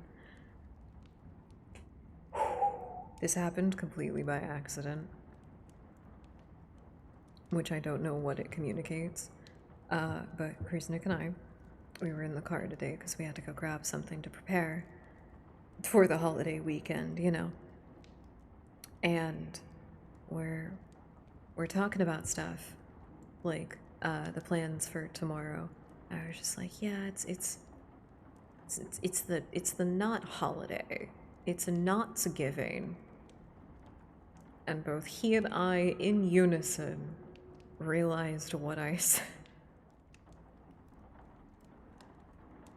And I'm very tempted.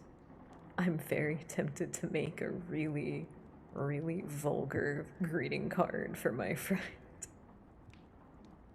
I think she'd appreciate it. I think she'd appreciate it, honestly, but like, I'm gonna have to make it like in between making pies. I have to make 2 of them and I gotta let them bake at like slightly different intervals, so. Yippee! Where we seared it and then toasted small pot. Oh. Oh. Oh, that sounds delightful. That sounds really good. I've heard of some recipes like that. I feel like I've seen something very similar on like TikTok or Instagram, real cooking videos. Good stuff. Good stuff. I'm not gonna lie to you, some of those recipes do fuck. A channel that I follow is, oh gosh, what is she called? But she does like single serving recipes a lot, which is really cool. She does a lot of desserts like that. Thank you for the posture check, ketchup. I should. I'm being a gremlin.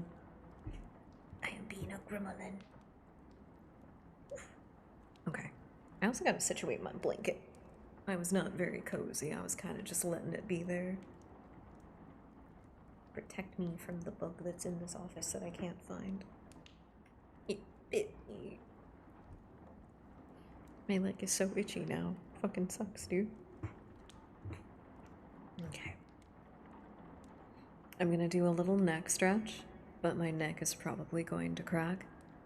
Normally I would kind of not give a fuck, but I understand that joint popping is not everybody's favorite sound, so if you're not a fan of it, take a second for yourself. Take a second for yourself. Just mute the tab for a moment, and maybe like turn on captions or something. I'll tell you when to come back, alright? Alright? Let's do a little posture adjustment. We're gonna start by rolling our shoulders up and back and letting them fall and rest downward. Now, if you're laying down, trying to make sure that you let everything kind of scooch back into place, because if you roll your shoulders, you might keep yourself elongated, and you don't have to do that while you're laying down. But if you're sitting up, let your shoulders kind of fall into place. And we're gonna do a nice little neck stretch. We're gonna lean our head forward until our chin is touching the top part of our chest. And then we're gonna tilt and rotate either direction. Doesn't really matter. We come back to center. And we're gonna do 3 of these. That's 2. When we come back to center this time, go back the other way.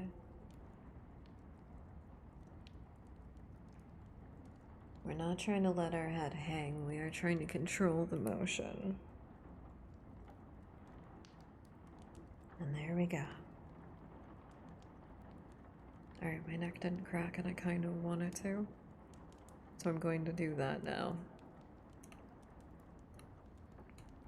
Oh, son of a bitch, I was lied to. I was lied to by the stress demons in my neck. Damn it. Curses. Curses, I may have overextended. I'm gonna give myself a little neck massage later. I have been doing some stuff like that recently, and I think I would very highly recommend. I did one. Oh no, I lost my place. That's fine. I did a sort of massage routine, I guess is a good phrase for it. Specifically for people who have jaw and neck pain due to teeth grinding. I fucked up and I didn't wear my mouth guard for a couple of days while I slept, and I very much so regretted it. Hey, if you haven't in a minute, clean your mouth guard so you feel like using it more.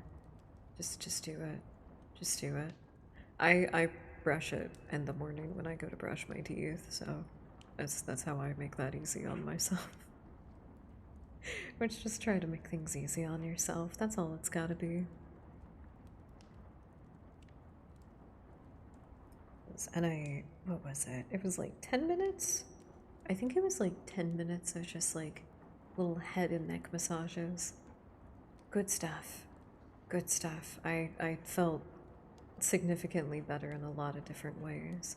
And there is a lot of fun, funky pressure point kind of stuff like that in the body.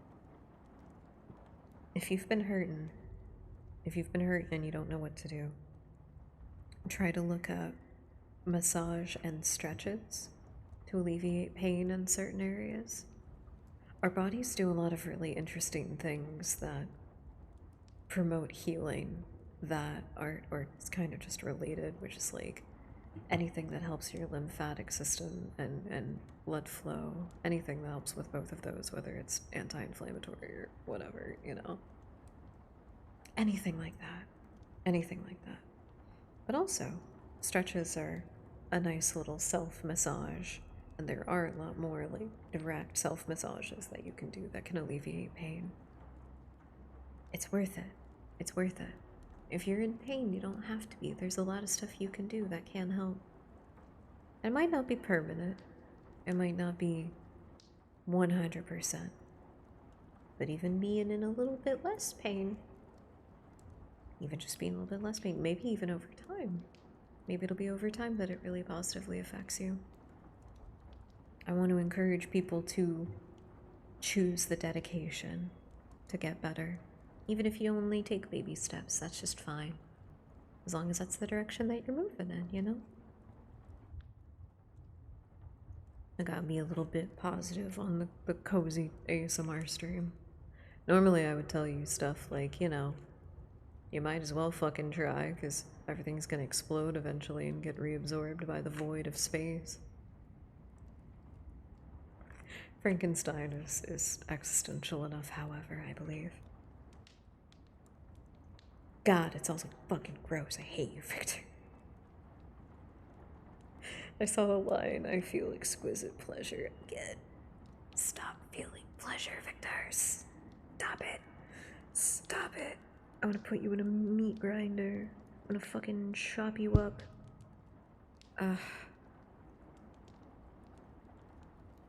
Natural. Oh my god, that's right. Natural. I got so tilted. Fucking Victor fucking Frankenstein tilted me. Natural philosophy is the genius that has regulated my fate. I desire, therefore, in this narration, to state those facts which led to my predilection for that science. When I was 13 years of age, we all went to a party of pleasure to the baths near Thonon, the inclemency?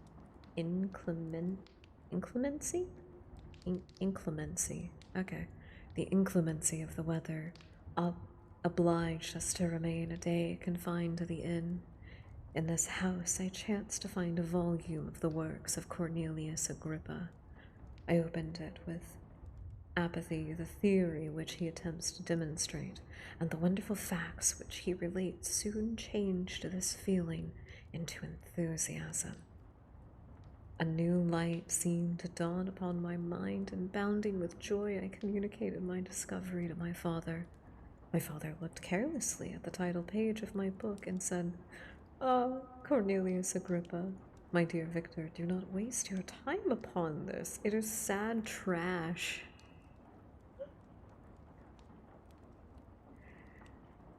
Fucking get his ass. You fucking creepy old man. Get his ass. Fucking cry about it, Victor. If instead of his remark my father had taken pains to explain to me the principles of Agrippa had been entirely explored, and that modern system of science had been introduced which possessed much greater powers than the ancient, because the powers of the latter were chimerical, while those of the former were real and practical. Under such circumstance, I should certainly have thrown Agrippa aside and have contented my imagination, warmed as it was by returning with greater ardor to my former studies. It is even possible that the train of my ideas would never have received the fatal impulse that led to my ruin. But the cursory glance my father had taken of my volume by no means assured me that he was acquainted with its contents. I continued to read with the greatest avidity. I bet my dad doesn't even read. Agrippa. I bet he doesn't even know the principles of alchemy.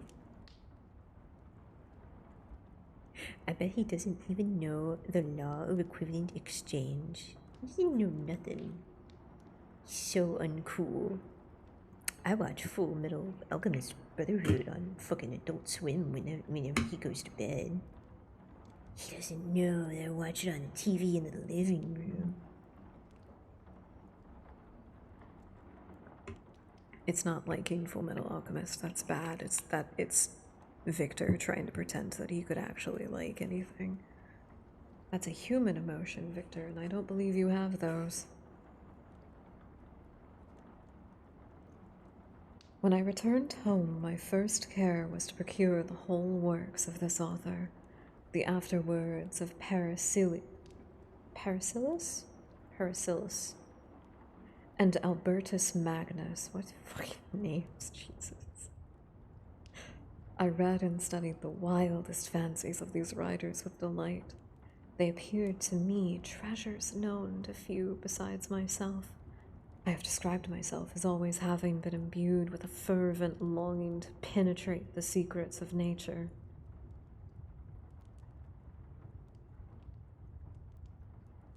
In spite of the intense labor and wonderful discoveries of modern philosophers, I always came from my studies discontented.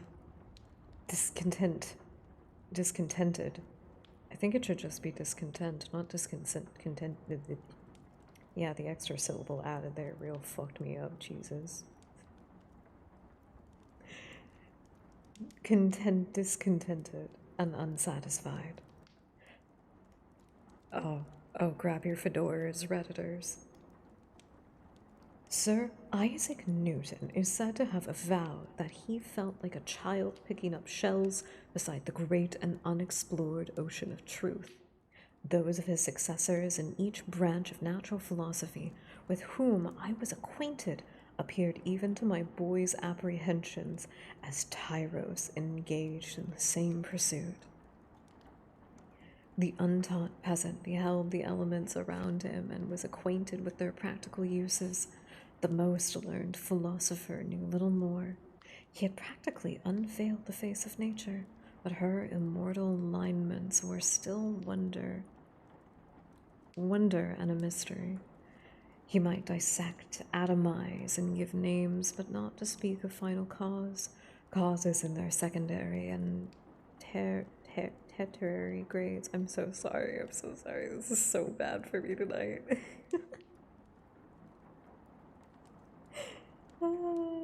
It's fine, we're all learning new words together. Tertiary grades were utterly unknown to him. I had gazed upon the fortifications and impediments that seemed to keep human beings from entering the citadel of nature, and rashly and ignorantly I had repined. But here were books, here were men who had penetrated. Does that actually say penetrated? Yep, it says penetrated. But here were men who had penetrated deeper and knew more. I took their word for all they had averred and became their disciple. It may appear strange that such should arise in the 18th century, but while I followed the routine of education in the schools of Geneva, I was to a great degree self taught with regard to my favorite studies. My father was not scientific, and I was left to struggle with a child's blindness added to a student's thirst for knowledge. Under the guidance of my new preceptors, I entered with the greatest diligence to the search of the philosopher's stone and the elixir of life, but the latter soon obtained an undivided attention. Wealth was an inferior object, but what glory would attend the discovery if I could banish disease from the human frame and render man invulnerable to any but a violent death? Nor were these my only visions. I got a little bit excited. Sorry about that. I love this book. I fucking hate Victor, but I love this book. You have to lean into just being absolutely horrible to read him, I believe. It doesn't sell otherwise. Nor were these my only visions. The raising of ghosts or devils was a promise liberally accorded by my favorite authors, the fulfillment of which I most eagerly sought, and if my incantations were always unsuccessful, I attributed the failure rather to my own inexperience and mistake than to a want of skill or fidelity in my instructors. And thus for a time I was occupied by explored systems, mingling like an unadept in 1,000 contradictory theories and floundering desperately in a very slough of malfarious knowledge, guided by an ardent imagination and childish reasoning, till an ancient again changed the current of my ideas. That was an incredibly long sentence. Is that the whole paragraph? Hold on. Raising the ghost, comma. Here, okay, it's two-sentence paragraph. Two-sentence paragraph. This is occasion 1, 2, 3, 4, 5. There's 5 commas in the second sentence of that paragraph.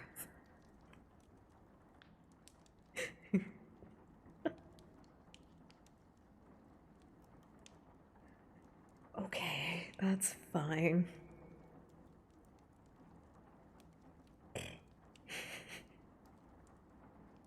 It's just a lot, okay? It's difficult to balance. I'm trying my best.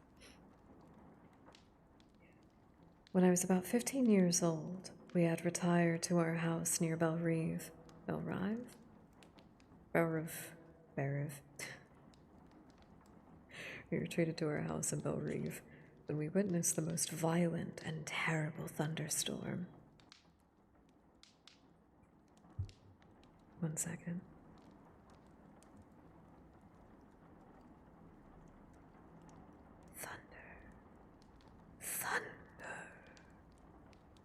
Thundercats. Ooh, this one has howling winds, apparently. Or ambience library. Ooh. I think I'm gonna go with the howling winds. Give me a treacherous thunderstorm this night. Sorry.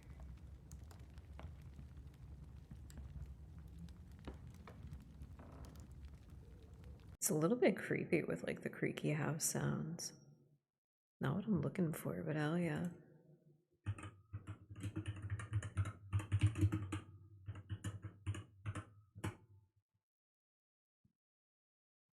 Heavy thunderstorm. Yes. Maybe not that loud. Or maybe that loud? That's fine. Tell me if it's not fine, please. When I was about 15 years old, we had retired to our house near Belrive when we witnessed a most violent and terrible thunderstorm. It advanced from behind the mountains of Jura, and the thunder burst at once with frightful loudness from various quarters of the heavens. I remained while the storm lasted, watching its progress with curiosity and delight. As I stood at the door, on a sudden I beheld a stream of fire ensue from an old and beautiful oak which stood about 20 yards from our house. And so soon the dazzling light vanished, an oak had disappeared, and nothing remained but a blasted stump. When we visited the next morning, we found trees shattered in a singular manner. It was not splintered by the shock, but entirely reduced to thin ribbons of wood. I never beheld anything so utterly destroyed. Before this, I was not acquainted with the more obvious laws of electricity. On this occasion, a man of great research in natural philosophy was with us, and excited in this catastrophe. But he entered on the explanation of a theory which he had formed on the subject of electricity and galvanism, which was at once new and astonishing to me. All that he said threw greatly into the shade Cornelius Agrippa, Albertus Magnus, and Paracelsus, the lords of my imagination. But by some fatality, the overthrow of these men declined me to pursue my accustomed studies. It seemed to me as if nothing, or nothing would or could ever be known, and that had so long engaged my attention suddenly grew despicable. By one of those caprices of the mind which we were perhaps more subject in my youth, I at once gave up my former occupation, set down natural history and its prodigy, and deformed the abortive creation, and entertained the greatest disdain for the would-be science which could never even step within the threshold of real knowledge.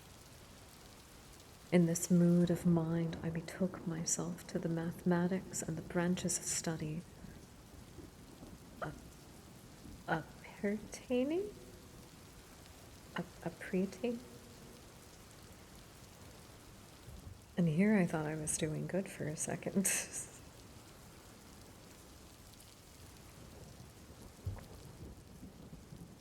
I think it's just supposed to be pretaining, but that's fine.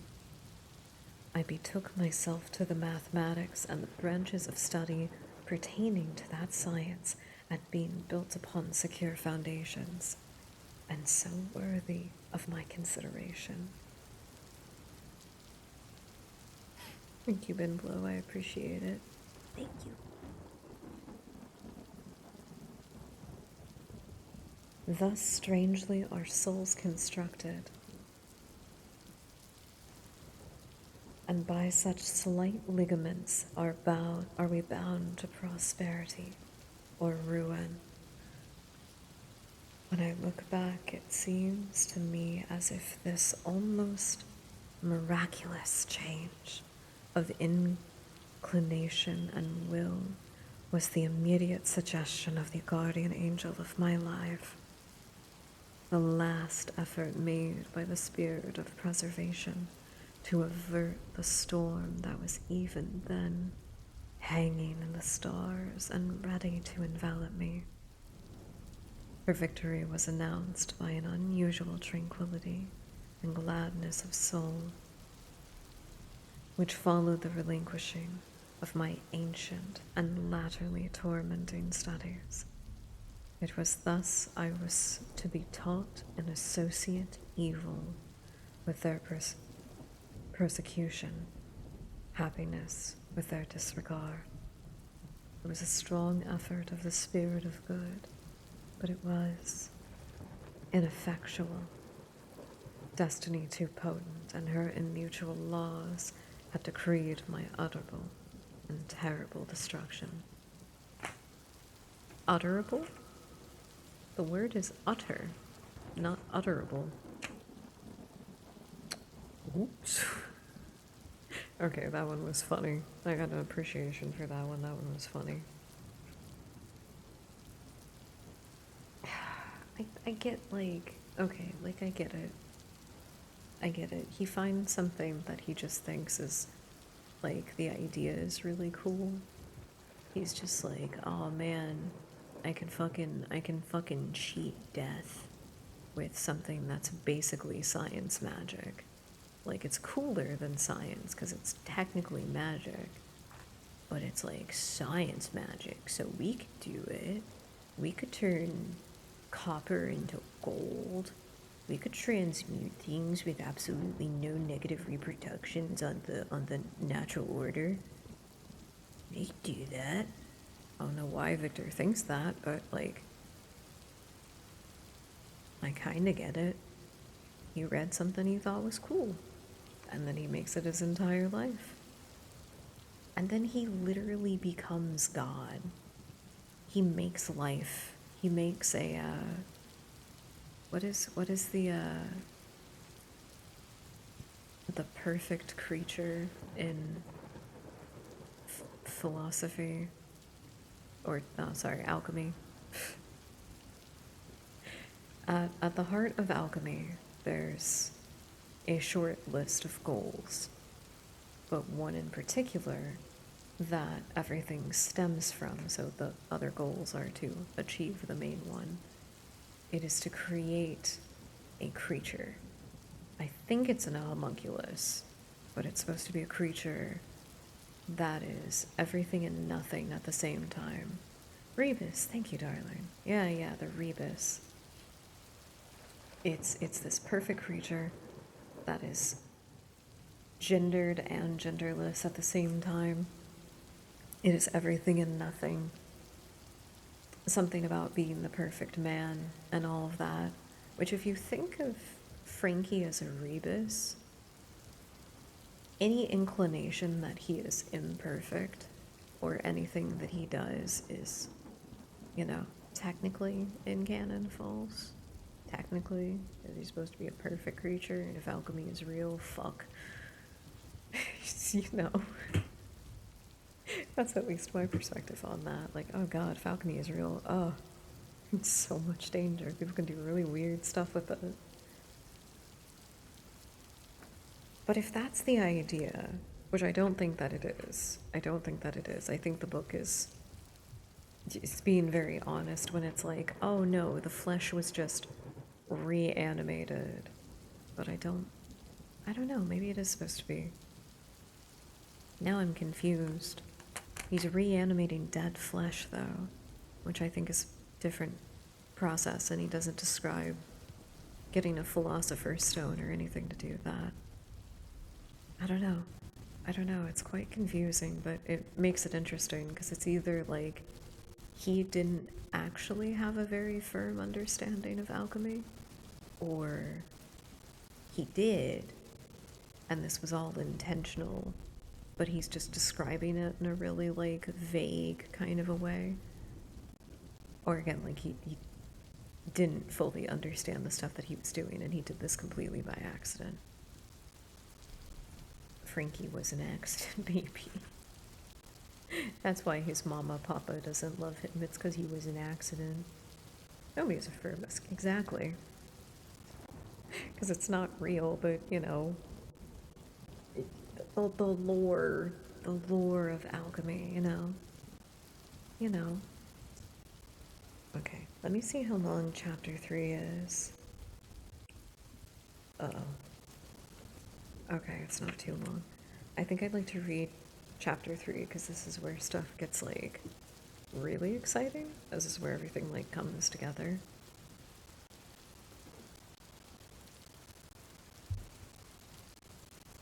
Then I think after that we will have to call it a night. I got stuff to do. I got a nice full weekend to get ready for. I'm excited about it. Hey chat, just in case somebody hasn't told you recently, I'm thankful that you're around. Even if people are just lurking, just hanging out, got us in the background. I appreciate it. Thank you for letting us into your home. Thank you for leaving your windows unlocked. We appreciate it. I hope that everybody is having a lovely night. I will probably not be able to be around tomorrow, but I have a feeling Friday stream will be a lot of fun. We'll make up for any, like, bad holiday feels. Fuck the holiday, man. Just get a pumpkin pie. Eat it all by yourself. Girls' dinner.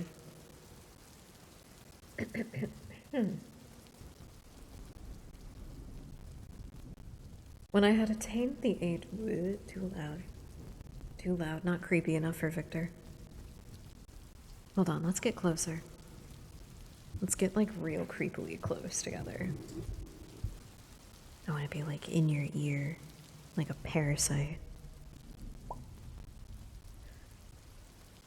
When I had attained the age of 17, my parents resolved that I should become a student at the University of Ingolstadt. I had hitherto attended the schools of Geneva, but my father thought it necessary for the completion of my education that I should be made acquainted with other customs than those of my native country.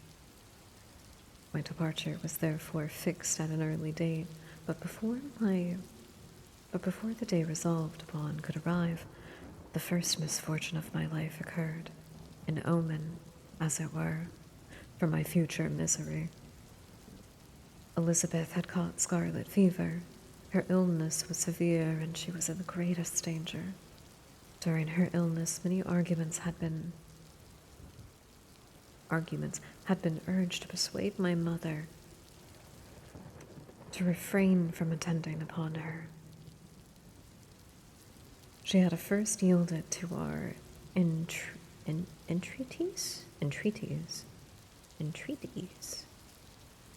That just doesn't sound like a word to me. It's not a word. But when she heard that the life of her favorite was menaced, she could no longer control her anxiety.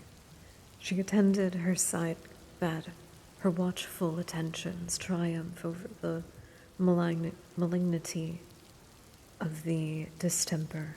Elizabeth was saved, but the consequences of this imprudence were fatal to her preserver. On the third day, my mother sickened.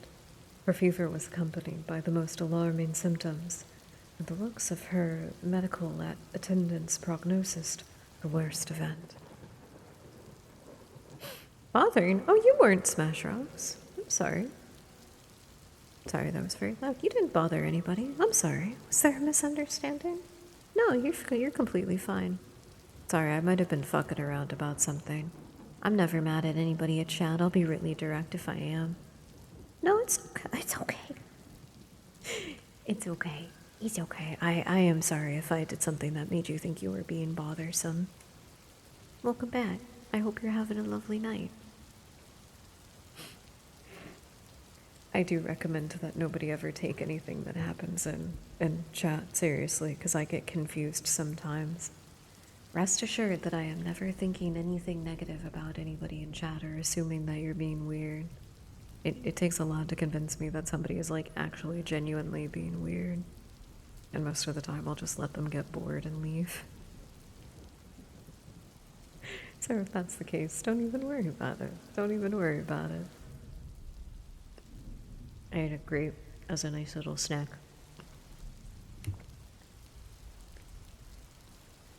Have a snack to purge the bad energy.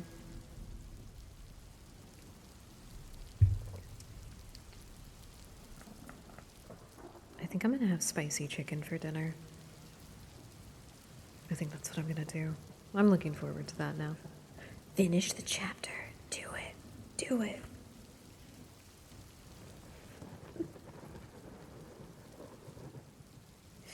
I always thought that it would be kind of funny to do, like, an anxiety thought ASMR kind of thing. Like, it's just, like, how it feels to have a panic attack, but make your brain tingling, you know? I think the idea is funny. I think the idea itself is funny, and it'd be a funny challenge that it's just, especially if you have, like, a funky directional mic. But that would absolutely cause psychosis in some people. But it'd still be really funny.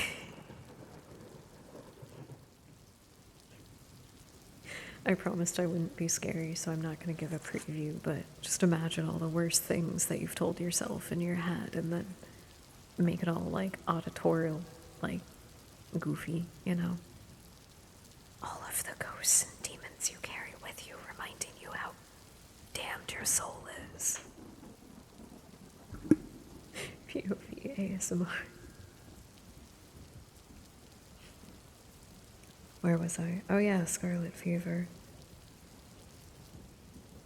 The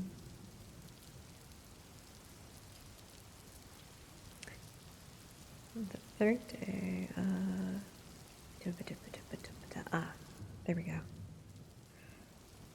On her deathbed, the fortitude and benignity of the best of women did not desert her.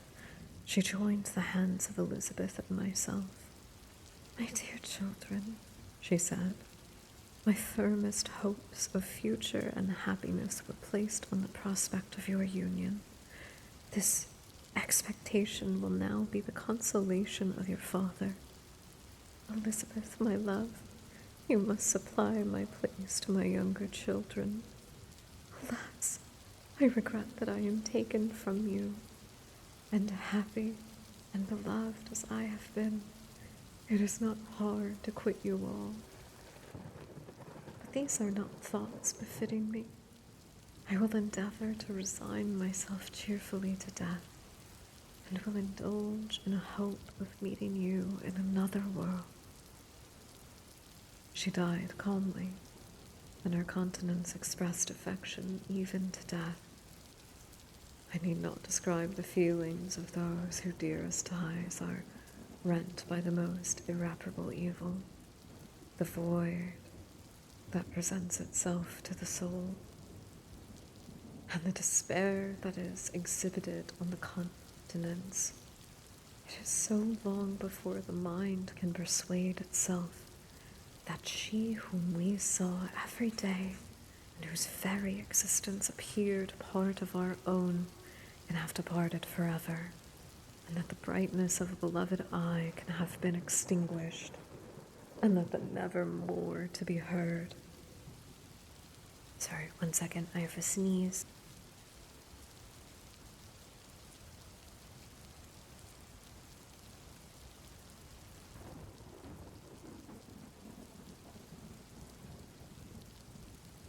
I'm not sensing a second one. I think we're clear. Oh, that would hurt. That would make my brain hurt. I want pizza. That would make my brain hurt. Curses. I'm sorry, that was so loud. I keep forgetting the mic is right here. Don't forget to stay hydrated, everybody.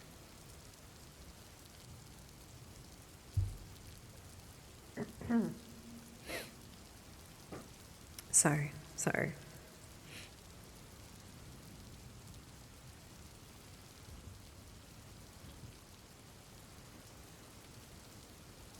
Where did I finish that sentence? No, I didn't. I got cut short. Just like Richard's mom. I'm sorry, that was stupid. That was a stupid joke. It is so long before the mind can persuade itself that she whom... Wait, oh no, this was a really long run-on sentence.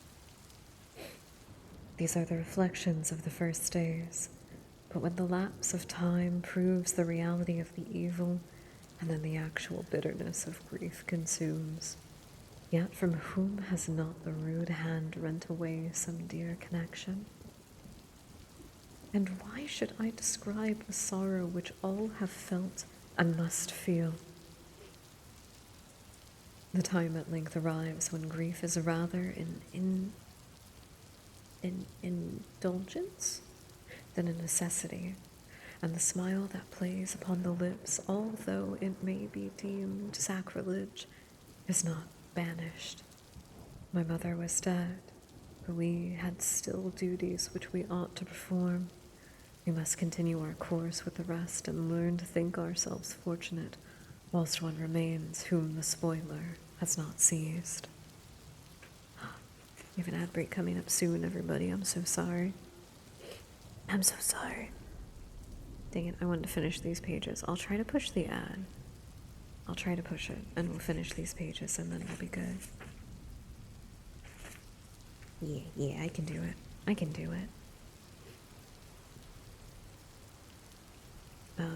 Oh wait, did I just finish?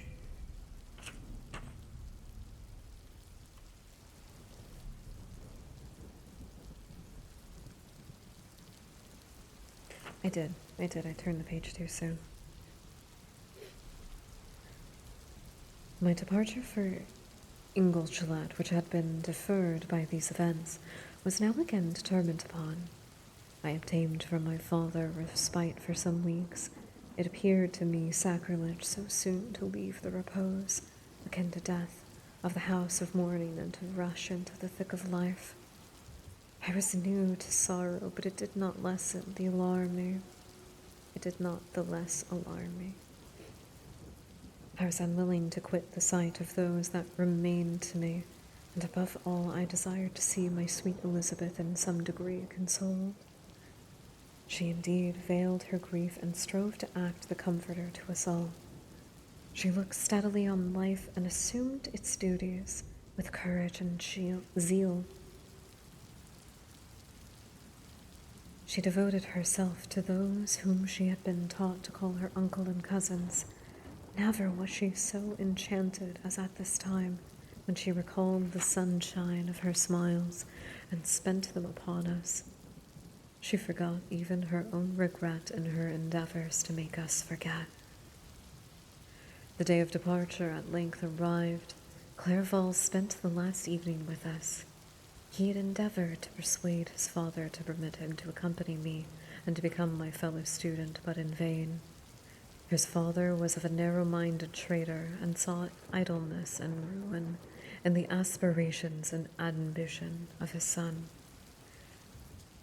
Henry deeply felt the misfortune of being debarred from a liberal education.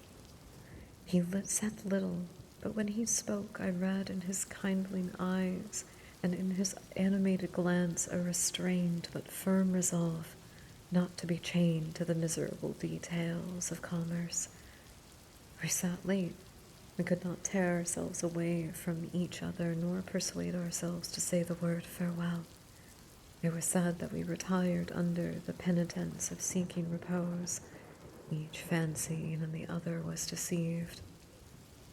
But when at morning's dawn I descended to the carriage which was to convey me away, they were all there.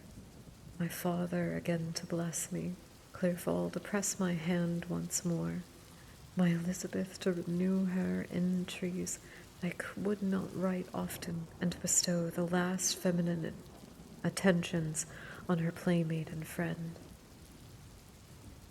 That's a weird way to say that. I don't like that. That's a weird way to say it. I don't like it. I do not approve. I threw myself into chase that was to convey me away and indulged in the most melancholy reflections. I, who had ever been surrounded by amiable companions, continually engaged in endeavoring to bestow mutual pleasure. I was now alone. In the university whither I was going, I must form my own friends and be my own protector. My life had hitherto been remarkably secluded and domestic, and this had given me invincible repugnance to new countenances. I loved my brothers, Elizabeth and Clerval. These were old familiar faces, but I believed myself totally unfitted for the company of strangers. Such were my reflections as I commenced my journey, but as I proceeded, my spirits and hopes rose. I ardently desired the acquisition of knowledge.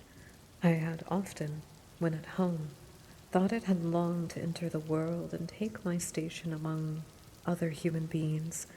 Now my desires were compiled with, and it would indeed have been folly to repent. I had sufficient leisure for these and many other reflections.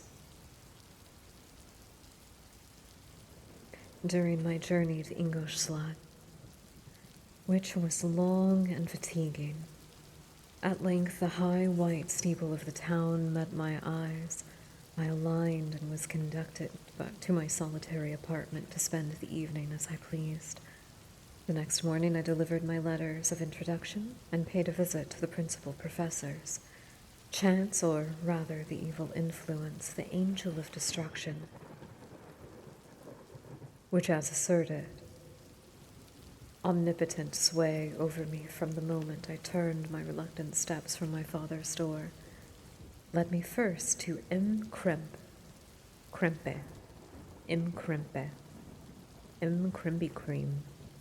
professor of natural philosophy. He was an uncouth man, but deeply imbued in the secrets of his science. He asked me several questions concerning my progress in the different branches of science appertaining to natural philosophy. I replied carelessly and partly in contempt, mentioning the names of my alchemists as the principal authors I had studied. The professor stared. "Have you," he said, "really spent your time studying such nonsense?" I replied in the affirmative. "Every minute," continued M. Krem, "every instant that you have wasted on those books is utterly and entirely lost. You have burdened your memory with explored systems and useless names. Good God, in what desert land have you lived where no one was kind enough to inform you that these fantasies which you have so greedily imbibed are 1,000 years old and as musty as they are ancient?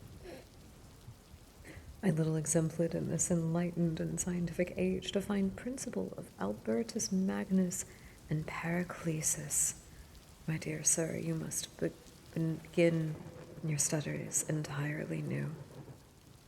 So saying, he stepped aside and wrote down a list of several books treating of natural philosophy, which he desired me to procure, and dismissed me after mentioning that in the beginning of the following week he intended to commence a course of lectures upon natural philosophy in its general relations, and that M. Waldman, a fellow professor, would lecture upon chemistry and the alternate days that he omitted.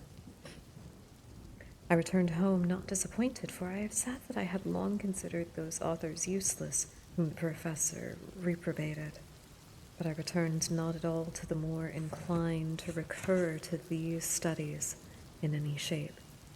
M. Krippy Kreme was a little squat man with a gruff voice and repulsive countenance.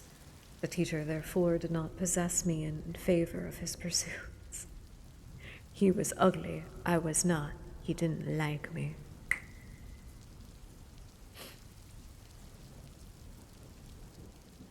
Victor Frankenstein literally said that his teacher didn't like him because his teacher was ugly. What the fuck, Victor?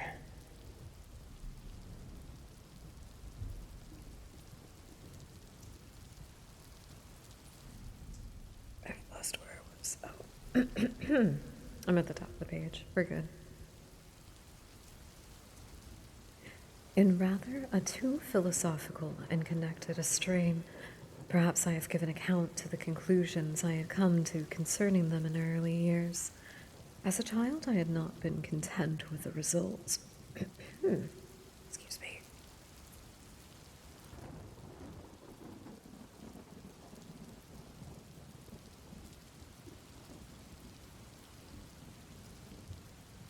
I don't think I warmed up my voice effectively before we started, and I might have been getting excited and talking poorly. Oops. Hello, welcome in, Real Girls Scare Me. I hope you're having a lovely, lovely night. I hope you're enjoying your time with our community. Ah, you're a willing victim of a cannibal. Wonderful. Thank you for the snack. I needed one. I do hope you're having a lovely night, though. Welcome in, welcome in. I'm sorry, I'm trying to finish this chapter before the final ad break of the stream because I don't want. I just want to be done with it, you know. Oh fuck, where was I? Damn it! I got one more snooze. We gotta finish 3 pages in 5 minutes. Deep breaths, everyone.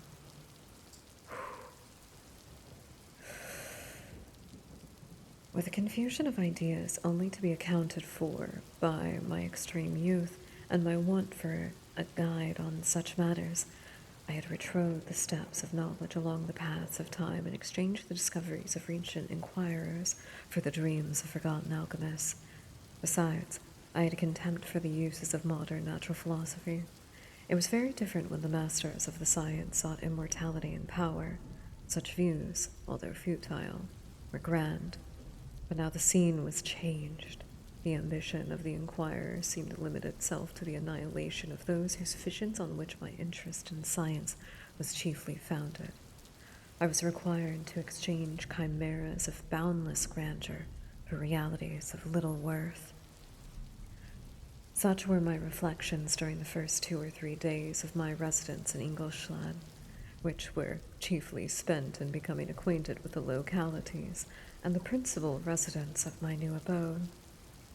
But as the ensuing week commenced, I thought of the information which Mr. M. Grippy Cream had given me concerning lectures, and although I could not consent to go and hear the little conceited fellow deliver sentences out of a pulpit, I recollected what he had said of M. Waldman, whom I had never seen, as he had hitherto been out of town. Partly from curiosity and partly from idleness, I went into the lecturing room in which Waldman entered shortly after. The professors were very unlike his colleagues. Well, the professor was very unlike his colleague. He appeared about 50 years of age, but with an aspect expressive of the greatest benevolence. A few gray hairs covered his temples, but those at the back of his head were nearly black. Happy Thanksgiving, suits. Welcome in. I hope you're having a lovely, lovely night. I fucking hate the holiday season. So it's an anti-Thanksgiving. But I am very thankful for chat, and I don't want anybody to forget about that. So it's just a normal Wednesday. And I'm very thankful for all of you, like always. So come in. Oh, I didn't make any turkey. I am making some pumpkin pies to take to, like a friend potluck tomorrow. I'm excited. I think I'm going to go ahead and bake them tonight and then just, stay up a little bit and sleep in tomorrow. Aw, I'm thankful for you. Wait, is there a cute little thank you song? Wait, I've got the perfect one. Ah, God, I wish. It'd probably be so expensive for it to arrive to you intact. I'm sorry.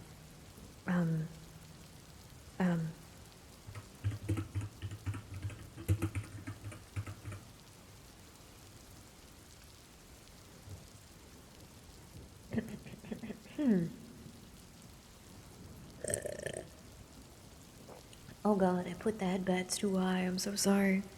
I forgot. I still felt them though. I still felt the love. Deny the cookies. Get out of here. Okay. It's a beautiful day in the neighborhood. Beautiful day for a neighbor. Would you be mine? Could you be mine? It's a neighborly day in this beautiful wood. A neighborly day for beauty. Would you be mine? Could you be mine? I've always wanted to have a neighbor just like you.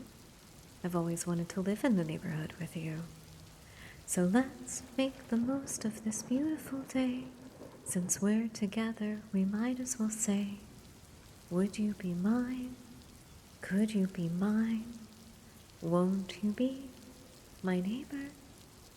Won't you please? Won't you please? Won't you be my neighbor? Welcome in, neighbor. There's something so oddly sinister about the way that I sing that, and the lyrics are a little bit sinister. I think it only comes out when I sing it, though, because of, the type of creature that I am. I've always wanted a neighbor like you. I've always wanted to live in a neighborhood with you. Would you be mine? Could you be mine? Won't you be my neighbor? Sorry, I said I wasn't going to try to scare anybody tonight, but I lied. I lied.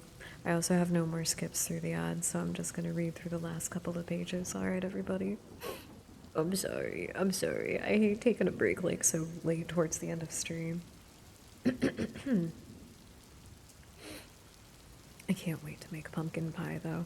I'm gonna make a little teeny tiny one on the side as a tester.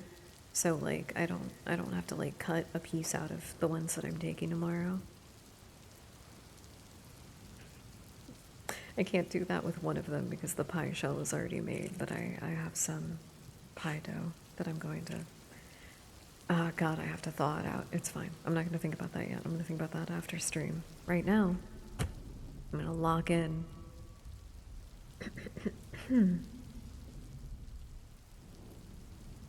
What absolute nonsense was Victor ranting about? What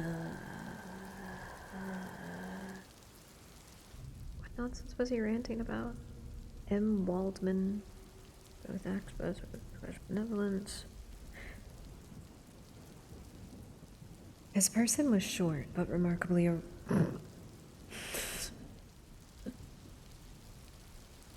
Sorry. I'm sorry.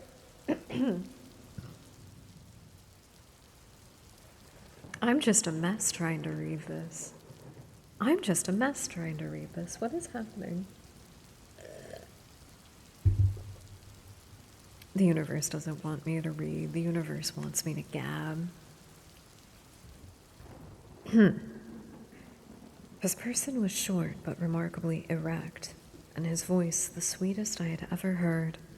He began his lecture by a recapitalization of the history of chemistry and the various improvements made by different men of learning, pronouncing with fervor the names of the most distinguished discoverers. He then took a cursory view of the present state of the science and explained many of his elementary terms. After having made few preparatory experiments, he concluded with a paragenic upon modern chemistry, the terms of which I shall never forget. The ancient teachers of this science promised impossibilities and performed nothing. The modern masters promise very little. They know that metals cannot be transmuted and that the elixir of life is a chimera. But these philosophers, who it seem only made to dabble in dirt and their eyes to pore over the microscope or crucible, have indeed performed miracles. They penetrate into the recesses of nature and show how she works in her hiding places. They ascend into the heavens. They have discovered how the blood circulates in the nature of air we breathe. They have acquired new and almost unlimited powers. They can command the thunders of heaven, mimic the earthquakes, and even mock the invincible world with its own shadow. Such were the professor's words. Rather let me say such the words of the fate announced to destroy me. And as we went on, I felt as if my soul were grappling with a terrible enemy. One by one, the various keys were touched which formed the mechanism of my being. Chord after chord was sounded, and soon my mind filled with one thought, one conception, one purpose. So much has been done, exclaimed the soul of Frankenstein. More, far more, I will achieve. Trending in the steps already marked, I will pioneer a new way, explore unknown powers, and unfold to the world the deepest mysteries of creation. I closed my eyes not that night. My internal being was in a state of insurrection and turmoil. I felt the order would thence arise, but I had no power to produce it. By degrees, after the morning's dawn, sleep came. I awoke, and my yesternight's thoughts were as a dream. There only remained a resolution to return to my ancient studies and to devote myself to a science for which I believed myself to possess a natural talent. On the same day, I paid M. Waldman a visit. I'll go back from the ads, everybody. Don't worry, Victor was just being insane. His manners in private were given more mild and attractive than in public, for there was a certain dignity in his mind during his lecture, which in his own house was replaced by the greatest affability and the kindness. I gave him pretty nearly the same account of the former pursuits that I had given the fellow professor. He heard with attention the little narration concerning my studies and smiled the names of Cornelius Agrippa and Paracelsus, but without the contempt that M. Quibby Cream had exhibited. He said, these were men whose indefatigable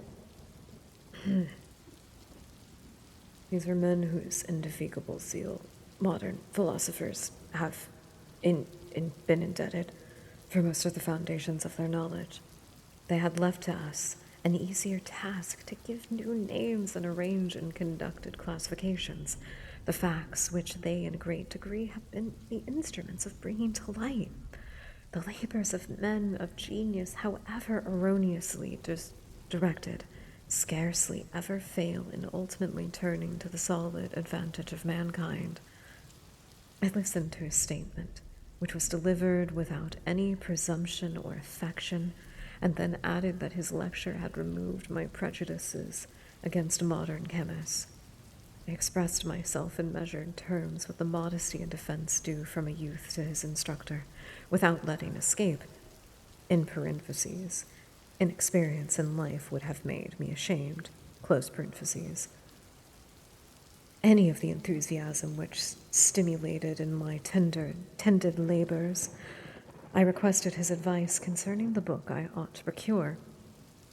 I am happy to have gained a disciple, and if your application equals your ability, I have no doubt of your success, Victor. Chemistry is that branch of natural philosophy in which the greatest improvements have been made and may be made. It is on that account that I have made in particular study, but at the same time, I have not neglected the other branches of science. A man would make but a very sorry chemist if he attended to that department of human knowledge alone. If your wish is to become really a man of science and not merely a petty experimentalist, I should advise you to apply every natural branch of philosophy, including mathematics. He then took me into his laboratory and explained to me the uses of various machines, instructing me as to what I ought to produce and promising me to use his own when I should have advanced far enough in the science not to derange their mechanism. He also gave me the list of books which I had requested. I took my leave, and thus ended the day memorable to me. It decided my future destiny. You said that 6 times already. Sorry, that's the end of the chapter, but Victor has said that some particular interaction with somebody has set in motion his most deplorable fate by which he faces in the future. What a fucking loser. What a fucking loser. I hate Victor Frankenstein. All my homies and girlies hate Victor Frankenstein. Both are gender-neutral terms, by the way, but all of my girlies and homies hate Victor Frankenstein. We're gonna bring him back from the dead using alchemical means and then fucking kill him again.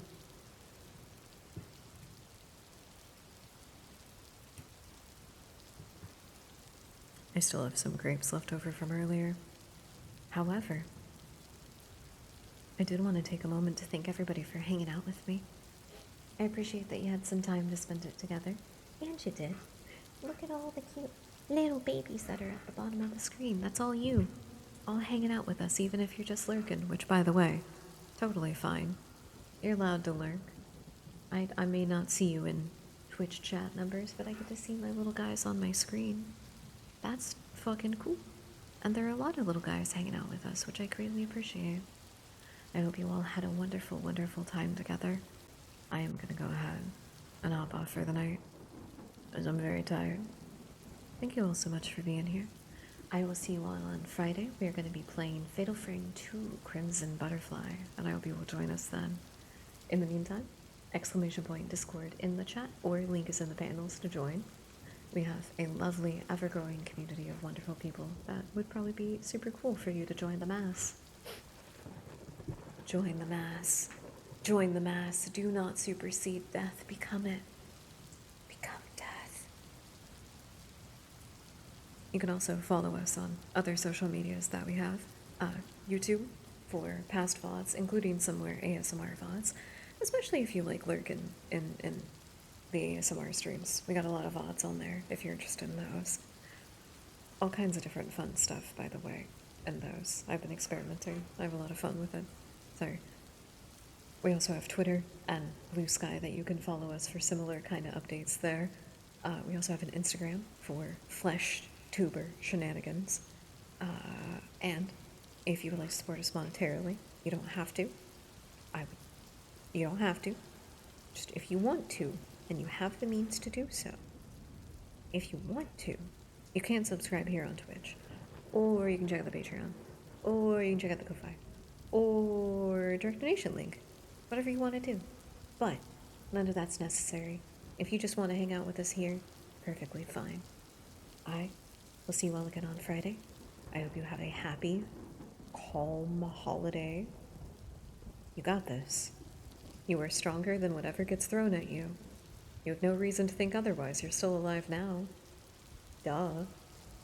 You have no reason to think that you won't be able to face the things that are ahead of you. Just be prepared. Eat some good food, okay? And take care of yourself. You don't have to earn food. You need food to be alive and to be able to enjoy the things that you do. Do that for yourself. Thank you for hanging out with me tonight, chat. Hope everybody has a good night. If you are asleep, sweet dreams. If you are still just lurking, best of luck accomplishing your goals. I will see you all on Friday, same bat time, same bat channel. And for now,